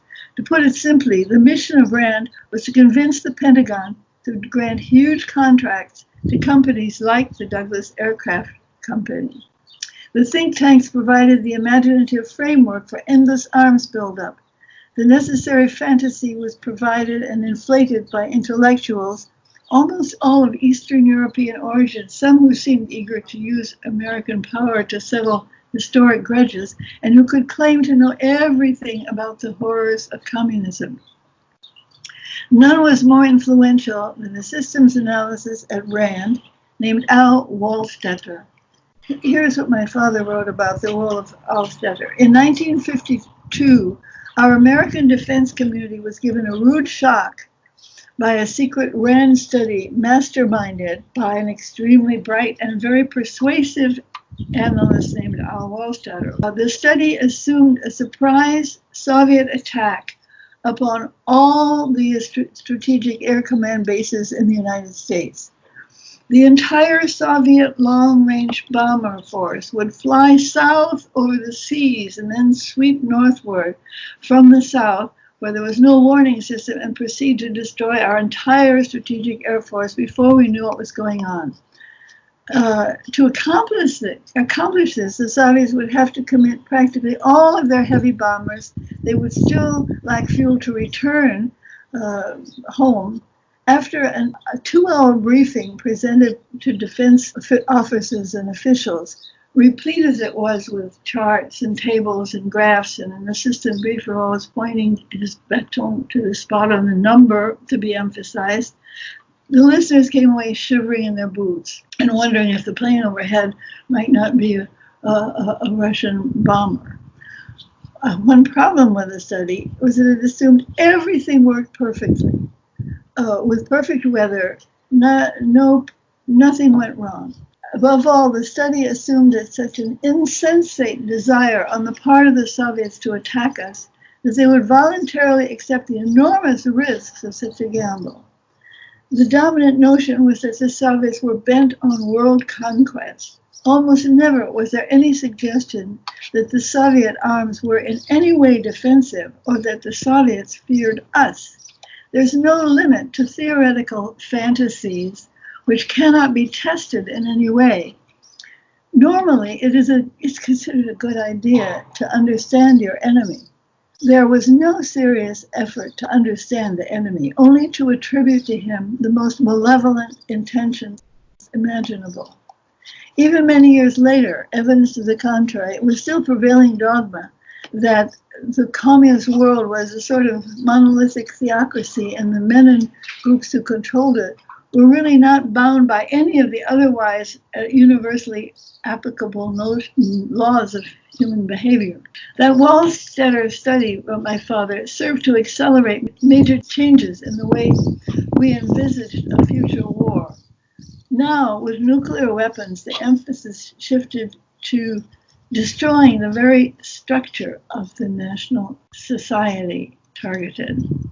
Wallstetter not only initiated the planning of nuclear war as total destruction of the enemy, he was also the godfather of what was to become the neoconservatives, who have largely shaped U.S. war policy ever since. In June 1961, in the midst of the Berlin crisis, President Kennedy's advisor, McGeorge Bundy, sent a memo to the Pentagon asking what would happen if a general war broke out within the next year. A few short questions asking for short answers. To the question how much of the Soviet nuclear strike force could be destroyed, the Joint Chiefs of Staff replied with astonishing accuracy. Here's an example. Of 983 targets comprising residual air and surface capability, non-nuclear, 415 will be destroyed by our alert force and 852 by our full force. Again, prediction as if you could know what was going to happen in such situations. The second question was, what would be the probable resulting damage to American, European, and Soviet societies?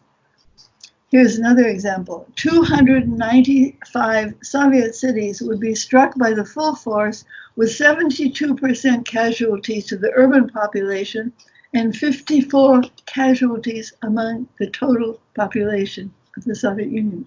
In China, full force would strike 78 cities, incurring 53 casualties among total urban population and 16% of total Chinese. In the satellite states in Europe, where all targets were military installations, the planners confidently predicted over 4 million casualties. As for Western Europe, of our allies, no figures were given. It was stated because the number of casualties would depend on Soviet strategy. There was no mention of incidental civilian casualties in Allied territory that might result from our possible use of either nuclear artillery or airborne nuclear weapons against Soviet forces in Europe. As for the US, again, the question was evaded and no figures given. Nevertheless, it was stated that a synthesis of results of all known studies was that the general consensus has been that while a nuclear exchange would leave the US in a seriously damaged condition with many millions of casualties and little immediate war supporting capability, the US would continue to exist as an organized and viable nation and ultimately would prevail. Perhaps the most significant question was this one: how crucial to the outcome would be the question of whether the US or the USSR struck first? The reply was that if the US acted preemptively, we would clearly prevail. While observing that US policy precluded preventive war, circumstances, they said, might justify US initiative, and that US planning provided capability to take the initiative. In fact, it came close to saying that unless we struck first, the prospects were far from good. Indeed, only a preemptive strike could ensure the other horribly optimistic results of their prediction. Another point was made that greater concentration on military targets would not significantly alter expected damage to the American and Allied societies, so that it was really not worthwhile to focus on military targets. The tacit conclusion: knock out the whole society. Now, evidently, President Kennedy was not sufficiently reassured by these Joint Chiefs of Staff assessments to seek all-out war with the Soviet Union. The Berlin crisis passed without war. The Cuban Missile Crisis passed without war, and the fear engendered by these two crises led to a period of a period when the danger of mutual assured destruction had ruled out nuclear war as a great power option. Many people don't realize that the mad period is over, especially since the collapse of the Soviet Union. The United States has accelerated development of nuclear weapons, not merely as a deterrent, but with clear plans to use them.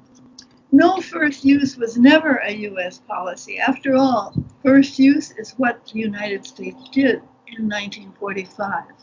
In the Pentagon, nothing has fundamentally changed in 60 years. The neocon warmongers are still there in their think tanks, in the media, in universities. They are still finding justifications for major war. They come up with even wilder pretexts than the communist threat. Now they have come up with the threat of Russian interference in US elections. Politicians still listen to what one writer called the wizards of Armageddon. the intellectuals who are finding justification for aggression, for the Russian threat. If the measurement of sanity is recognition of reality, the United States ruling class is clinically insane. When President Trump or any other US president sends a memo to the Joint Chiefs of Staff demanding a short answer to simple questions, can the US win a nuclear war? Those officers will feel it their duty to reply, we might suffer heavy losses, but the United States would prevail as a viable society. As for Europeans in the European nuclear battleground, then and now the White House didn't even ask what would happen to them. Welcome to NATO, folks, and to your supporting role as collateral damage in America's ongoing war against reality. Thank you for your attention. At the beginning of this year, the Bulletin of Atomic Scientists announced that they were moving the hands of the doomsday clock to less than 2 minutes to midnight. This is the closest that those scientific experts have ever set the hands, and it means that in their estimate, the world is nearer to destruction, to catastrophic destruction, than it ever has been, even during the Cold War. And when you look at why they've come to that conclusion, they talk about two great existential threats that the world faces. One is climate change, and I think we all recognise now that that is a disastrous development that must be stopped. But they also talk about the great threat of nuclear weapons. This is a threat that some decades ago we were all very, very aware of. But I think over the past few years, maybe 20 or so years, the threat has seemed to recede, and people don't realise any longer how dangerous this is. But those atomic scientists say that once again, the world is in danger of extinction because of nuclear weapons. And this is made even worse by the policies to make and introduce usable nuclear weapons, so-called low-yield nuclear weapons, with many more uses and occasions on which they could be used. But when we talk about low yield, let's be clear, it's not low yield at all. The bombs dropped on Hiroshima and Nagasaki fit within the categories of low-yield nuclear weapons.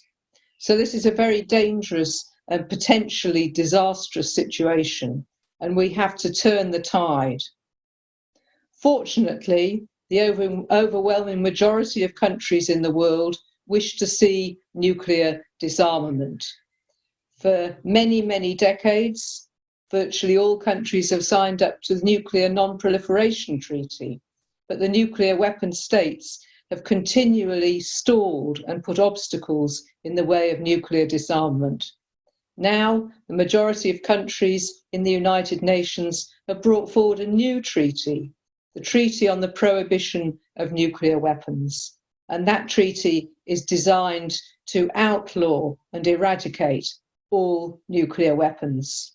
Countries are in the process of signing and ratifying that treaty, and it now falls to us, the movements, the peoples who wish to see a world free of that threat, to bring our own governments into that treaty framework if they are not already supporting it.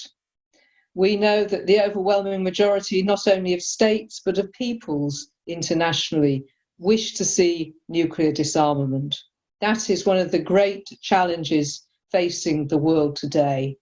And we commit once again as a movement to achieving that goal.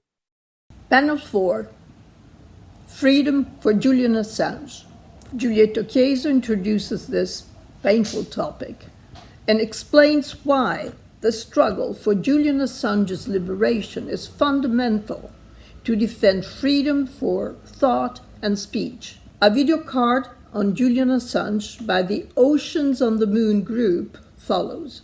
John Shipton, Australia, Julian Assange's father, in an exclusive and moving interview by Berenice Galli, speaks about the situation.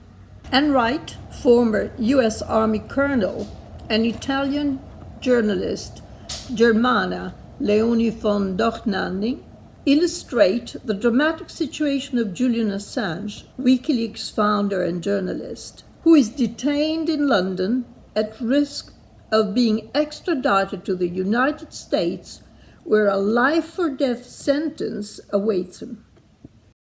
Cari amici che state guardando questa rassegna molto importante che abbiamo voluto mettere proprio nel giorno del 25 aprile, cioè della liberazione dell'Italia. Dovremmo essere orgogliosi perché siamo gli unici che si ricordano di Julian Assange e invece siamo preoccupati, vi dirò.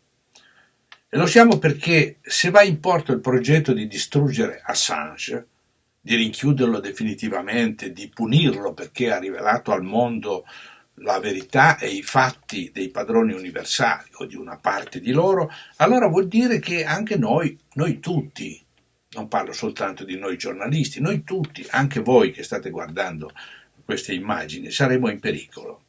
Saremo imbavagliati, costretti a difenderci, oscurati, minacciati, impossibilitati ad avere notizie affidabili, a capire che cosa succede a casa nostra e nel mondo intero. E questo non è il futuro, per quanto fin troppo prevedibile, è il presente, è quello che sta succedendo adesso.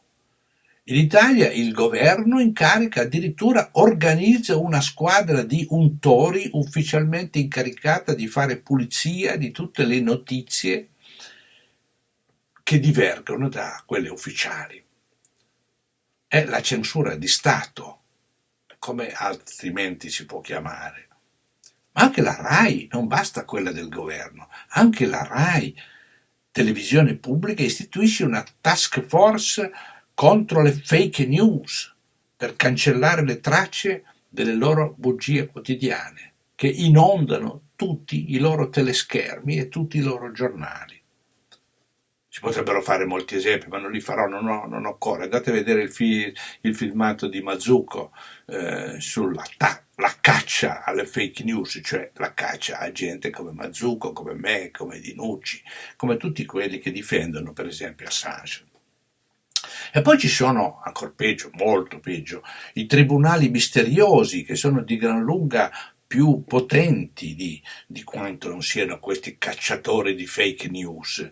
Sono Google, sono Facebook, che censurano senza appello quello che noi tutti scriviamo sui loro social, sono i loro, mica i nostri, noi li usiamo, ma quando usciamo dal seminato o usciamo dai binari, veniamo bacchettati, puniti, colpiti, cancellati, semplicemente tolti dalla circolazione.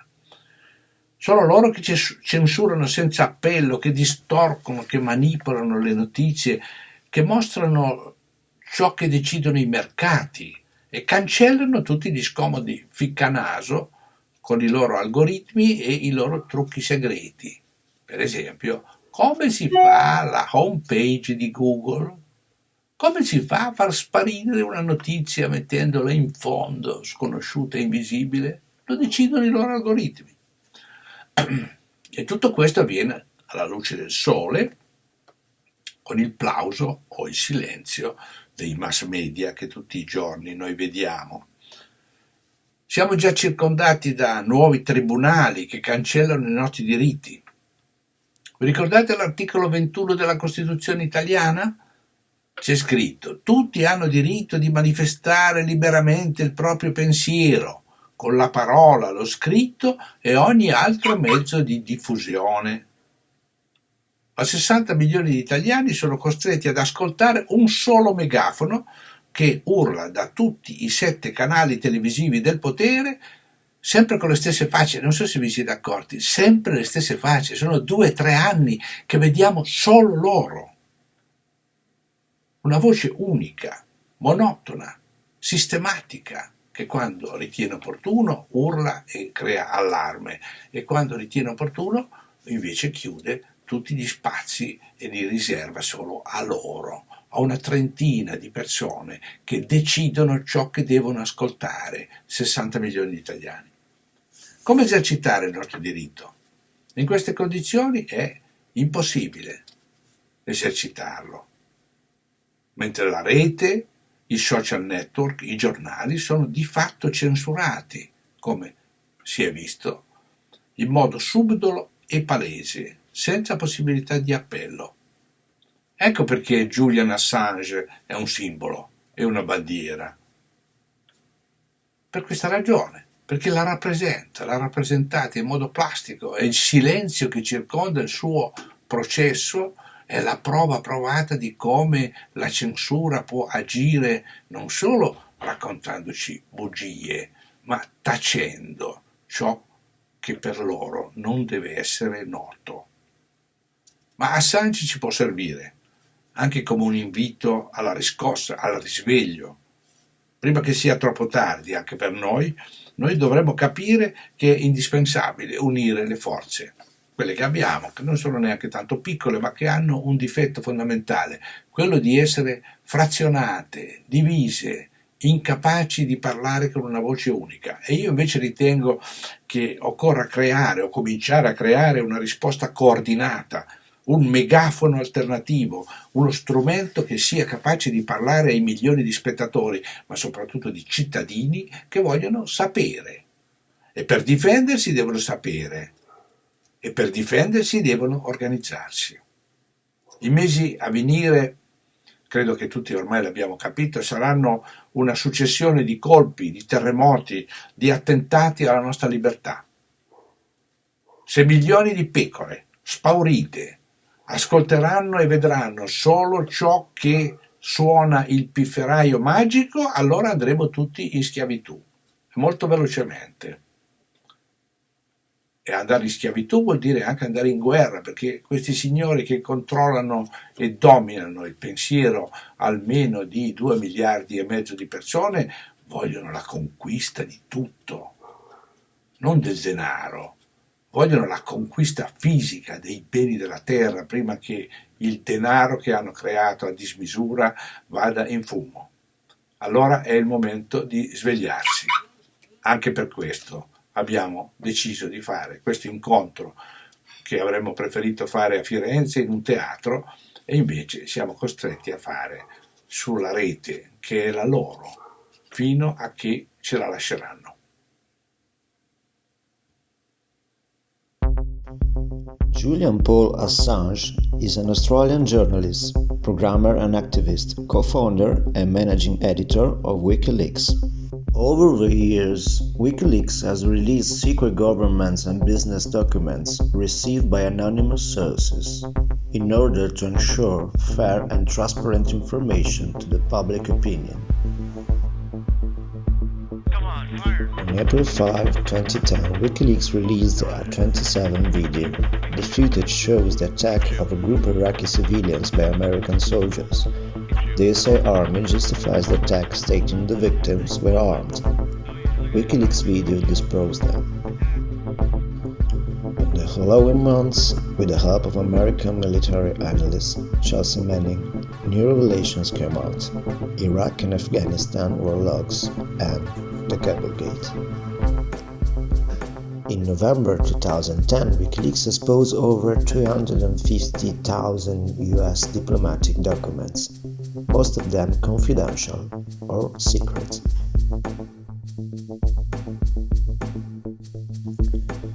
Julian Assange is accused of conspiracy along with Chelsea Manning, who is sentenced to 35 years, acquitted to 2017 and again sentenced 2 years later. On March 2010, Manning attempts suicide in prison. On November 18, 2010, the Stockholm court accuses Assange of raping 2 Swedish women.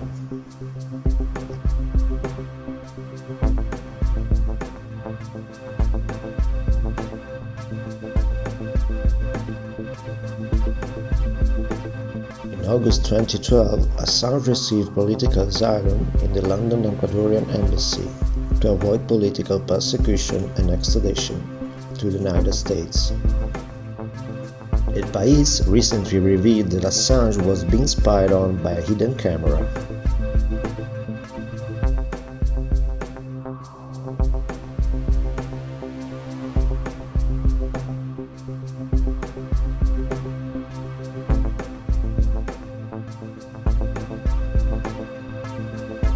2016, years of American general election, WikiLeaks released documents that link the Democratic candidate Hillary Clinton to the powers that be, banks, intelligence services, armament companies, foreign capital, they all supporting Hillary Clinton.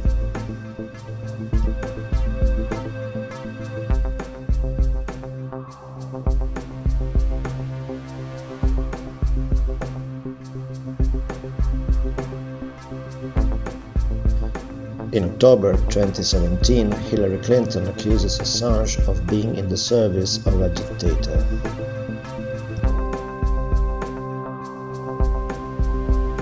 Despite the accusations, Julian Assange becomes a point of reference for millions of people around the world, demanding to seize the charge against him.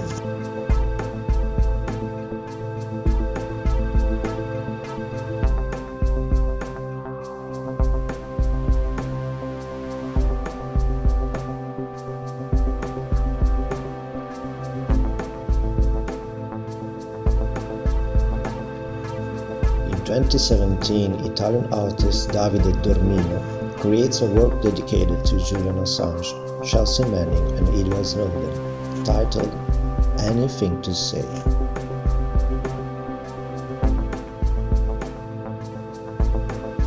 Dormino declared in an interview that, according to him, Assange, Manning and Snowden represent courage before the story they tell. His work is an invitation to action.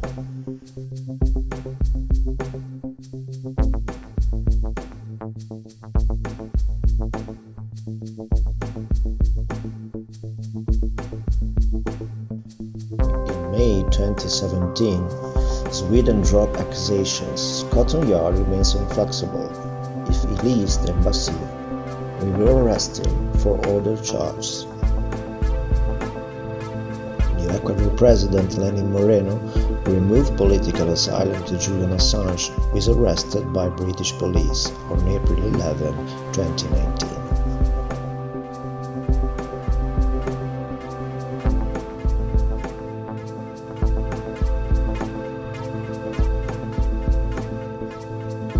Arrested, Assange is taken to the maximum security prison of Belmarsh. Meanwhile, the political controversy flares up.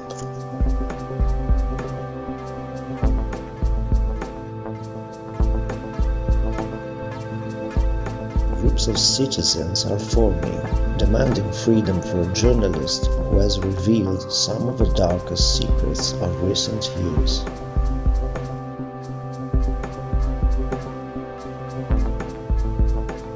If Assange is to be extradited to the US, he will never get out of prison alive, and the world will lose a man of great courage.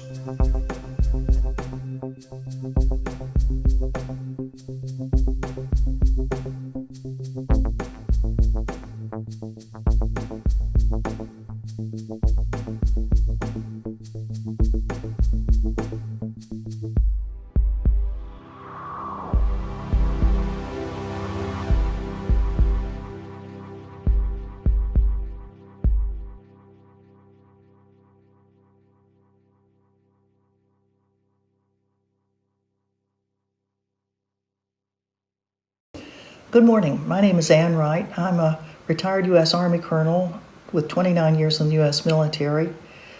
And I was also a U.S. diplomat for 16 years and served in U.S. embassies in Nicaragua, Grenada, Somalia, Uzbekistan, Kyrgyzstan, Sierra Leone, Micronesia, Afghanistan, and Mongolia. In March of 2003, I ended up resigning from the U.S. government over President Bush's war on Iraq. And I also, in my letter of resignation, mentioned the unnecessary curtailment of civil liberties under the Patriot Act, which I think has a lot to do with what we're speaking about today with Julian Assange and WikiLeaks. The crackdown in 2003 on journalists who opposed the war on Iraq was a forecast of things to come, as mainstream media refused to challenge the Bush administration and the Blair administrations on their rationale for the war and the legal basis for that war. The few journalists who dared to confront Bush and Blair were fired, including veteran New York Times journalist Chris Hedges. An alternate press was definitely needed, and 3 years later, in 2006, Julian Assange and friends launched WikiLeaks to give the world the behind-the-scenes history of our government's decision-making, the good, the bad, and the ugly. After I resigned from the U.S. government, I joined the U.S. peace movement, including Veterans for Peace, Code Pink Women for Peace, and many other groups challenging U.S. imperialism. As a retired U.S. Army colonel, I became an organizer and a speaker for another veteran, Chelsea Manning.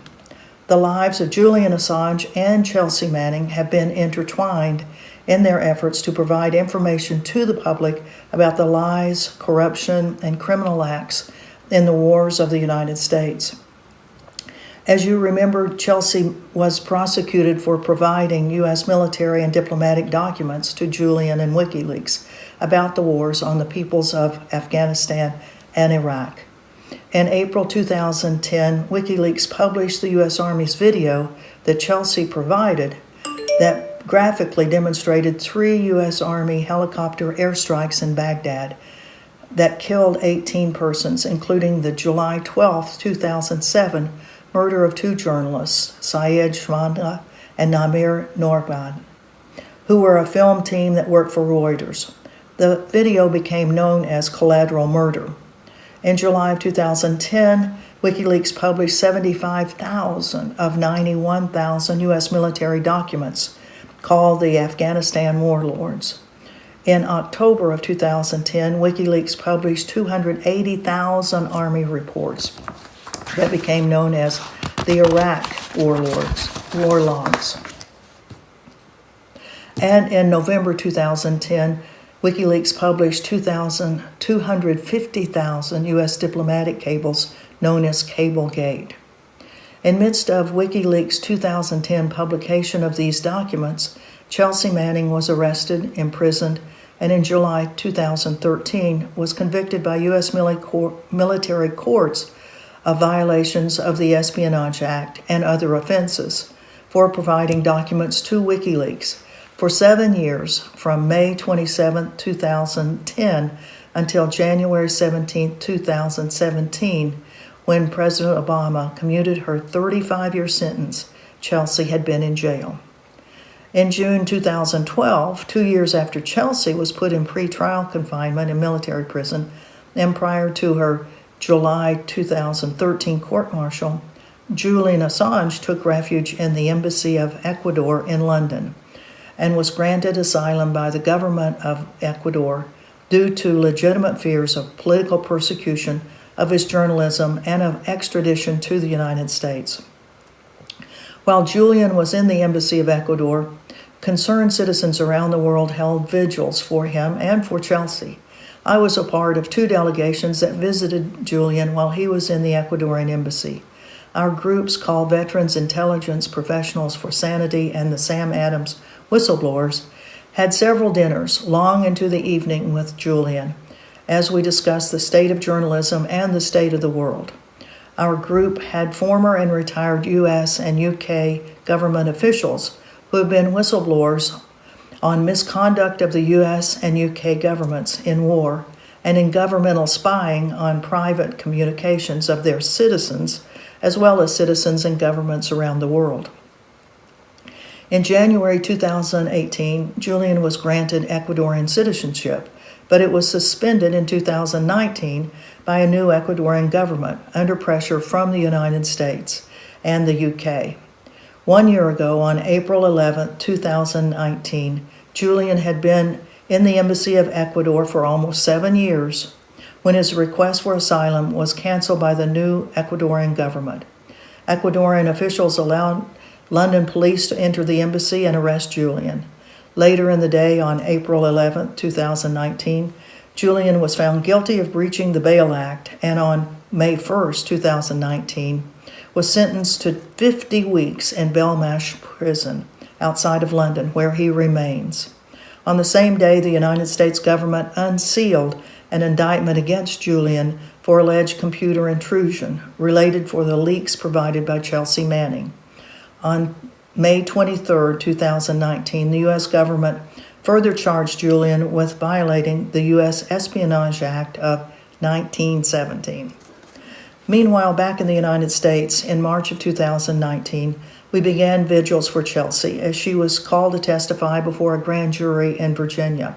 She told the grand jury that she would not verbally testify about her involvement with Julian and WikiLeaks. She brought to the grand jury the official documents from her court-martial and told members of the prosecution and the grand jury that they could read the documents, but she would not testify. In late March 2019, for refusing to verbally testify, Chelsea was sent to an Alexandria, Virginia detention center for 63 days and then remanded again to the detention center in May 2019 for the remainder of the year and until March 12, 2020 for refusing to testify before the two secret federal grand juries. Chelsea was released by order of a federal judge on March 12th after a suicide attempt on March 11th, 2020, and long after the grand jury had been released. She was fined $1,000 per day for each day she refused to testify. Supporters raised $256,000 to pay her fines after she was finally released on March 12th, 2020. In the meantime, Julian has remained under inhumane conditions in the Belmarsh prison, and the inhumanity continues into the courtroom. His infrequent hearings have been difficult to follow. Ambassador Craig Murray has provided the most detailed description of the hearings and of the atrocious conditions that Julian, as a defendant, has had to endure. I, like so many around the world, have been a supporter of journalist Julian Assange since he began WikiLeaks. During his lengthy stay in the Ecuadorian embassy, of course, we visited Julian, as I mentioned before. And here are some photographs, and I think you have some in. This is part of our group with Julian. And another picture. We have them in color on the slides.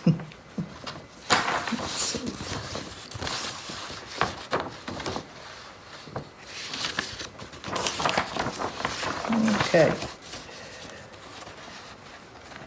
Several of us from the U.S. have also attended the weekly demonstrations for Julian at the Home Office in London. I was there in December of 2019 with a group.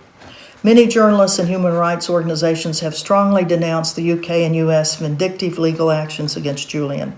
The Committee to Protect Journalists has said, "We would be concerned by a prosecution that construes publishing government documents as a crime. This would set a dangerous precedent that would harm all journalists, whether inside or outside the United States." The American Civil Liberties Union has said any prosecution of Mr. Assange for WikiLeaks publishing operations would be unprecedented and unconstitutional and would open the door to criminal investigations of other news organizations. Moreover, prosecuting a foreign publisher for violating U.S. secrecy laws would set an especially dangerous precedent for U.S. journalists who routinely violate government foreign secrecy laws to deliver information vital to the public's interest. Human Rights Watch has said it's deeply troubling if the Trump administration, which has shown little regard for media freedom, would charge Assange for receiving from a government official and publishing classified information, exactly what journalists do all the time. And Amnesty International has said, authorities in the U.S. must drop the espionage and all other charges against Julian Assange that relate to his publishing activities as a part of his work with WikiLeaks. The U.S. government's unrelenting pursuit of Julian Assange for having published disclosed documents that include possible war crimes committed by the U.S. military is nothing short of a full-scale assault on the right to freedom of expression.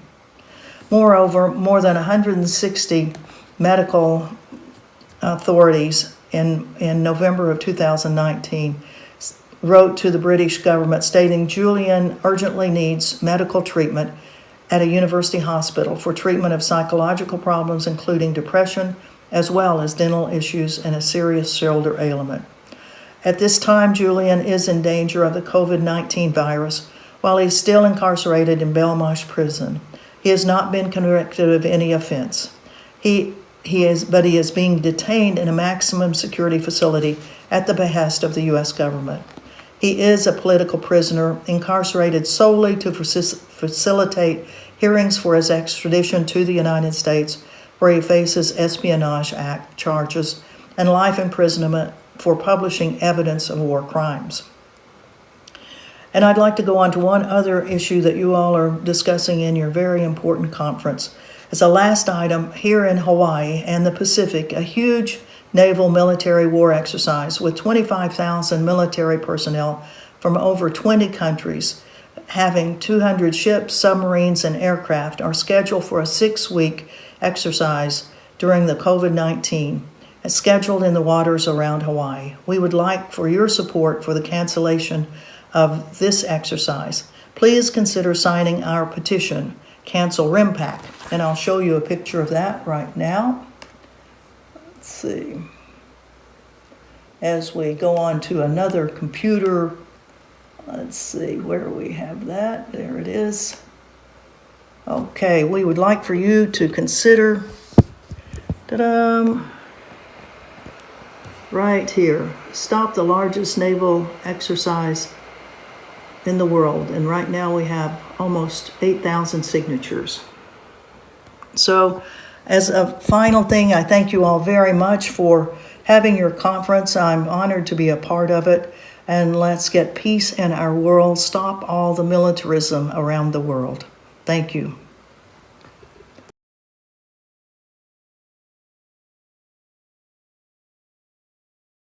Welcome, John Shipton, Julian Assange's father. We thank you so much for your time. You were supposed to join us in this international conference, Let's Break Free from War, that was supposed to be held in Florence. So now we are obliged to do a virtual conference due to the COVID-19 situation. Thank you. Thank you. In this day of recurrence of the liberation of Italy, we believe necessary that we give a new interpretation to this day and to the words liberation and resistance. These new meanings should be applied to the actual times. The respect of human rights, the right of free speech, the right of free press in this moment, as in the past 10 years, should have meant freedom for Julian Assange, because Julian's freedom is everybody's freedom. He's been already in critical physical and psychological condition, also as stated by Nils Melzer, the UN expert on torture. So the first question obviously is about Julian's current health conditions. Well,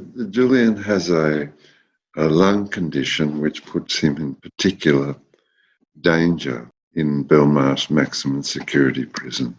The prisoners are kept to their rooms or cells about 23 hours a day, and they're allowed out for meals and for exercise. The exercise procedure, of course, is crowded. The prison has lost 150 staff, and so far 2 deaths from COVID. So his conditions are parlous and dire. There had been latest petitions to ask for Julian release because of this danger of COVID-19. What was the answer to these latest petitions and requests? The petition for Julian's bail, under the circumstances of the United Kingdom deciding that 5,000 prisoners would be released from jail, and that Julian be given bail because he has a family here. His children are here, his partner, the mother of his children are here, his father's here, brothers are here, uncle's here, nephew is here. So it's secure circumstance that Julian can be looked after. That bail application was refused. So we will make another bail application to a higher court. The focus really on Julian distracts, I think, is deliberate to distract us from looking at the crimes that Julian and WikiLeaks uncovered. In particular, they're documented by video of the collateral murder of 11 people. Well, more than 11, but 11 in the immediate collateral murder video. It is a war crime. Nobody's been arrested. No inquiry is made. And then a good Samaritan with his children comes along to help a wounded man, and he is murdered along with the wounded man, and his two children grievously wounded. Nothing happens. And there are many such war crimes that are exposed for us by WikiLeaks. So they conspire to keep us away from their crimes by the persecution of Julian. Over 10 years now, 10 years of ceaseless persecution. Yes. The first part of the extradition process took place in late February. We already realized how it was nothing compared to a fair trial. And do you feel like telling us what happened in those days? Was Julian able to prepare his defense? Well, answering the last question first, of course, no. Make it very difficult, in fact, impossible for Julian to prepare his defense. And also the defense that was prepared in the embassy, all of Julian's papers were stolen by the embassy and sent to the United States. Everything Julian said and did in his own defense and ordinary life, even to the extent of having microphones in the toilets, everything was spied upon. Normally, in any other case, anywhere in the world, such a case, such events leading up to a case, as spying on the private conversations with lawyers in preparation of a case, would mean that the case would be immediately dropped. Immediately. But still they persist. The results of the hearing were, in the words of Julian's barrister Mark Summers, lies, lies, and more lies were the assertions of the United States prosecutor. Lies, lies, and more lies. I can run through them if you wish. It feels like a show trial, you know, that they have Julian there as a show trial, that to intimidate journalists, to ruin Julian, to destroy him, to ruin WikiLeaks over Europe and the United Kingdom. That's how it feels. And that does, if I could just run through with you just quickly, the oppression of Julian is 10 years long, as I've mentioned. First, 10 days solitary confinement in Wadsworth Prison 10 years ago. Next, 18 months house detention in Norwich. Next, 7 and a bit years in the Ecuadorian embassy. And next, 1 year, as of last week, in the maximum security prison in Belmarsh. That's what it is. Though, to defend Julian, there's 100 lawyers working on the case. There's 100,000 people worldwide working on the matter. And this is all paid for by donations from the public. So there's immense resistance to this oppression. But once the oppression happens, if Julian is sent to the United States, no journalist will feel able to make any factual commentary about the actions of the United States or any other state. This is a profound problem. This is, yes, exactly why we believe that when we have to speak about liberation and freedom and resistance, this is exactly the example of our time. The trial was supposed to restart on May 18th. Due to the current situation of the lockdown, any chance that this will be postponed? Judge ruled that the trial, the hearing, go ahead on the 18th. But there are 21 witnesses, 16 of them from the United States. And also Julian wouldn't be able to come. He would appear on video. The lawyers would be on video. Consequently, you can imagine the difficulty in running a fair hearing under those circumstances. So I assume that a judicial appeal would be made by our lawyers or Julian's lawyers, that the hearing not go ahead under those circumstances. That would be my assumption. I'd just like to add a couple of things.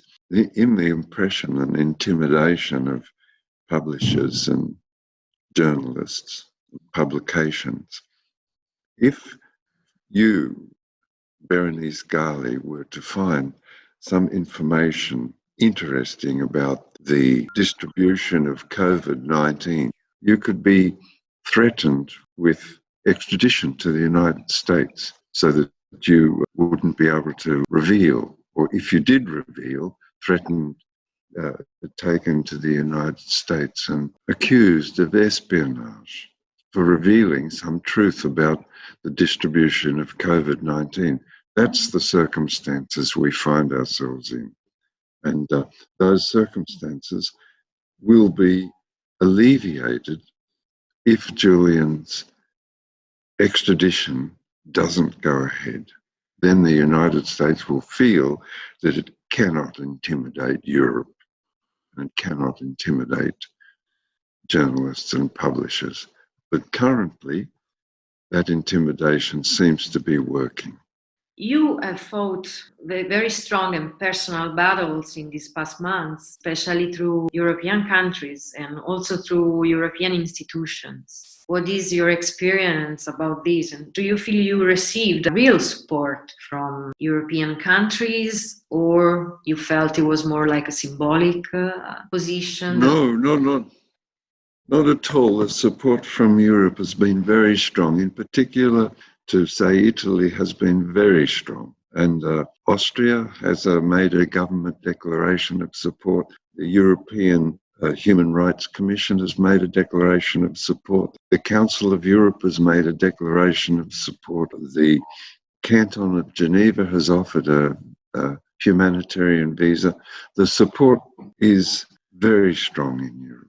Even in Sweden and Norway, the support is very strong. Spain, we have Podemos in government. They're very strong. It's in the self-interests of Europe to support Julian because they need to discuss things amongst themselves, facilitated through publications and publishers, to get at information which will allow you to make good decisions. So it's in Europe's self-interest to pursue with the greatest vigor the freedom of Julian. Everybody benefits. So, John, do you think there is still something possible to do to influence the sentence of this extradition process? Yes. So, for example, your organization can write to the Ministry of Justice here and ask how are observers going to be treated and allowed to sit in on the hearing? How are journalists going to be able to sit in on the hearing on the 18th? The Italian senators can write to the Ministry of Justice and say, well, it's very awkward for observers under the circumstances of COVID regulations, so suggests that the hearing be placed at a better time for the observers to be there and help the United Kingdom in coming to a good decision. I hope that your words will be spread as much as possible through these web conferences. Berenice, if I could say, yes. The Italian senators have been marvellous and defended Julian with vigour and commitment. A freedom of expression and publication and is strongly supported by the senators giving assistance to Julian, and I thank them from the bottom of my heart.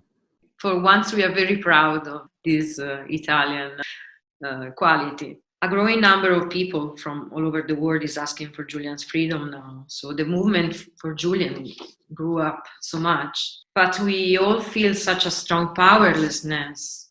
So what do you think? How can we still defend our freedom of speech, of expression? How can we defend pluralism in information? Well, we are doing so in these online conferences and meetings that you and I have had. This is our purpose, and it's effective. The feeling of powerlessness is, in my view, incorrect, because we have had governmental support in Italy, in Austria, Germany, in Switzerland.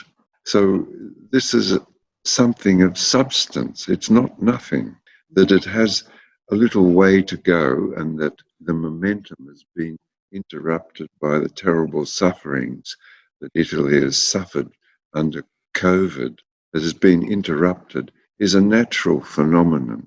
But we will restart the momentum after everybody has been repaired and the sick people come from hospital to their homes and back to their families, and the bereaved recover from their grief. Then we will again start the momentum, and it is and has been so far very successful. Thank you so much for these words. And John, in thanking you, I bring you a message that I'm sure is shared by all of the activists I work with and by a very large number of people, that your family is an example of strength, of dignity and resistance for all of us. Thank you. Thank you. I appreciate that very much.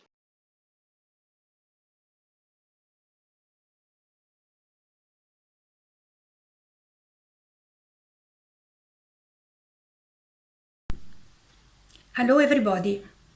I am Germana Leoni, a journalist and a writer who has now been writing a book on Julian Assange. I decided to do so just to give voice to the very one from whom it had been taken away.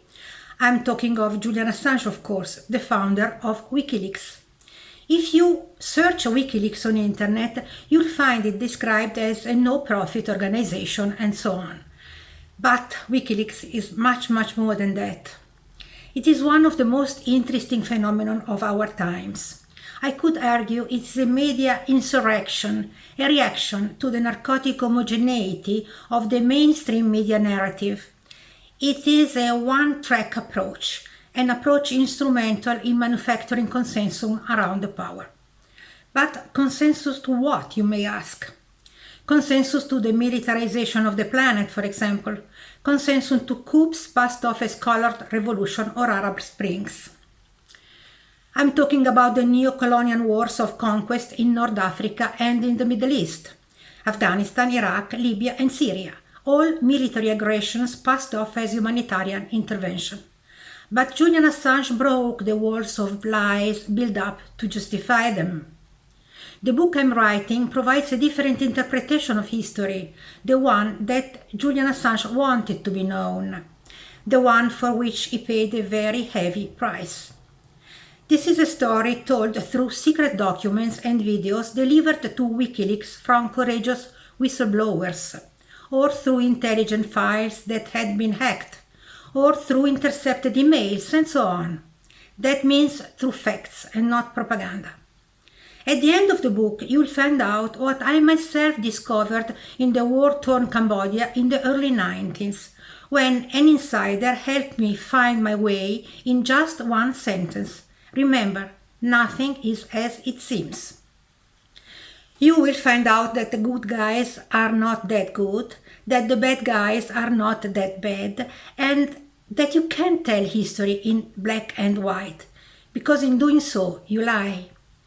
But most of all, you will realize that you are already living in the George Orwell Oceania, a fictional society, but not really fictional anymore, where media manipulation and disinformation are so pervasive that at the end you don't believe that the one who committed the crime should be prosecutable, but instead the one who denounced it.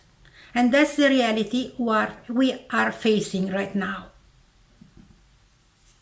Bene, siamo arrivati alla fine di questa maratona che spero sia stata per tutti voi interessante, un riassunto e anche con molte cose nuove, con altre voci nuove, internazionali. Ci diamo un arrivederci fisico quando potremo rincontrarci, anche se credo non sarà facile riconquistare le libertà costituzionali che sono state sospese e sappiamo perché.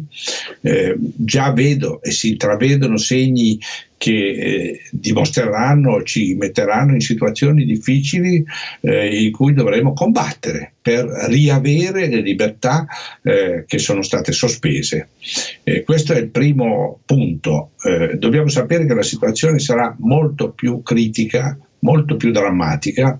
Incombe una crisi economica di proporzioni gigantesche che coinvolgerà e travolgerà, temo, l'Italia. Quindi dobbiamo tutti pensare che la politica sarà un po' diversa, ma comunque dobbiamo riportarci in una situazione che ci consenta di guardarci negli occhi, guardarci in faccia, perché coloro che stanno utilizzando questa situazione come uno strumento in cui saranno colpiti i più deboli, sono già stati colpiti i più deboli, coloro che hanno in mano i bastoni del comando li useranno e quindi sarà compito nostro tutti insieme di costruire una barriera e una capacità di riscossa. Questo è quello che volevo dirvi, perché questo è un esperimento online, ma ci saranno e dovremo fare in modo che ci siano altri esperimenti di lotta e di combattimento politico che siano fisici, dove ci si possa ritrovare e guardare negli occhi.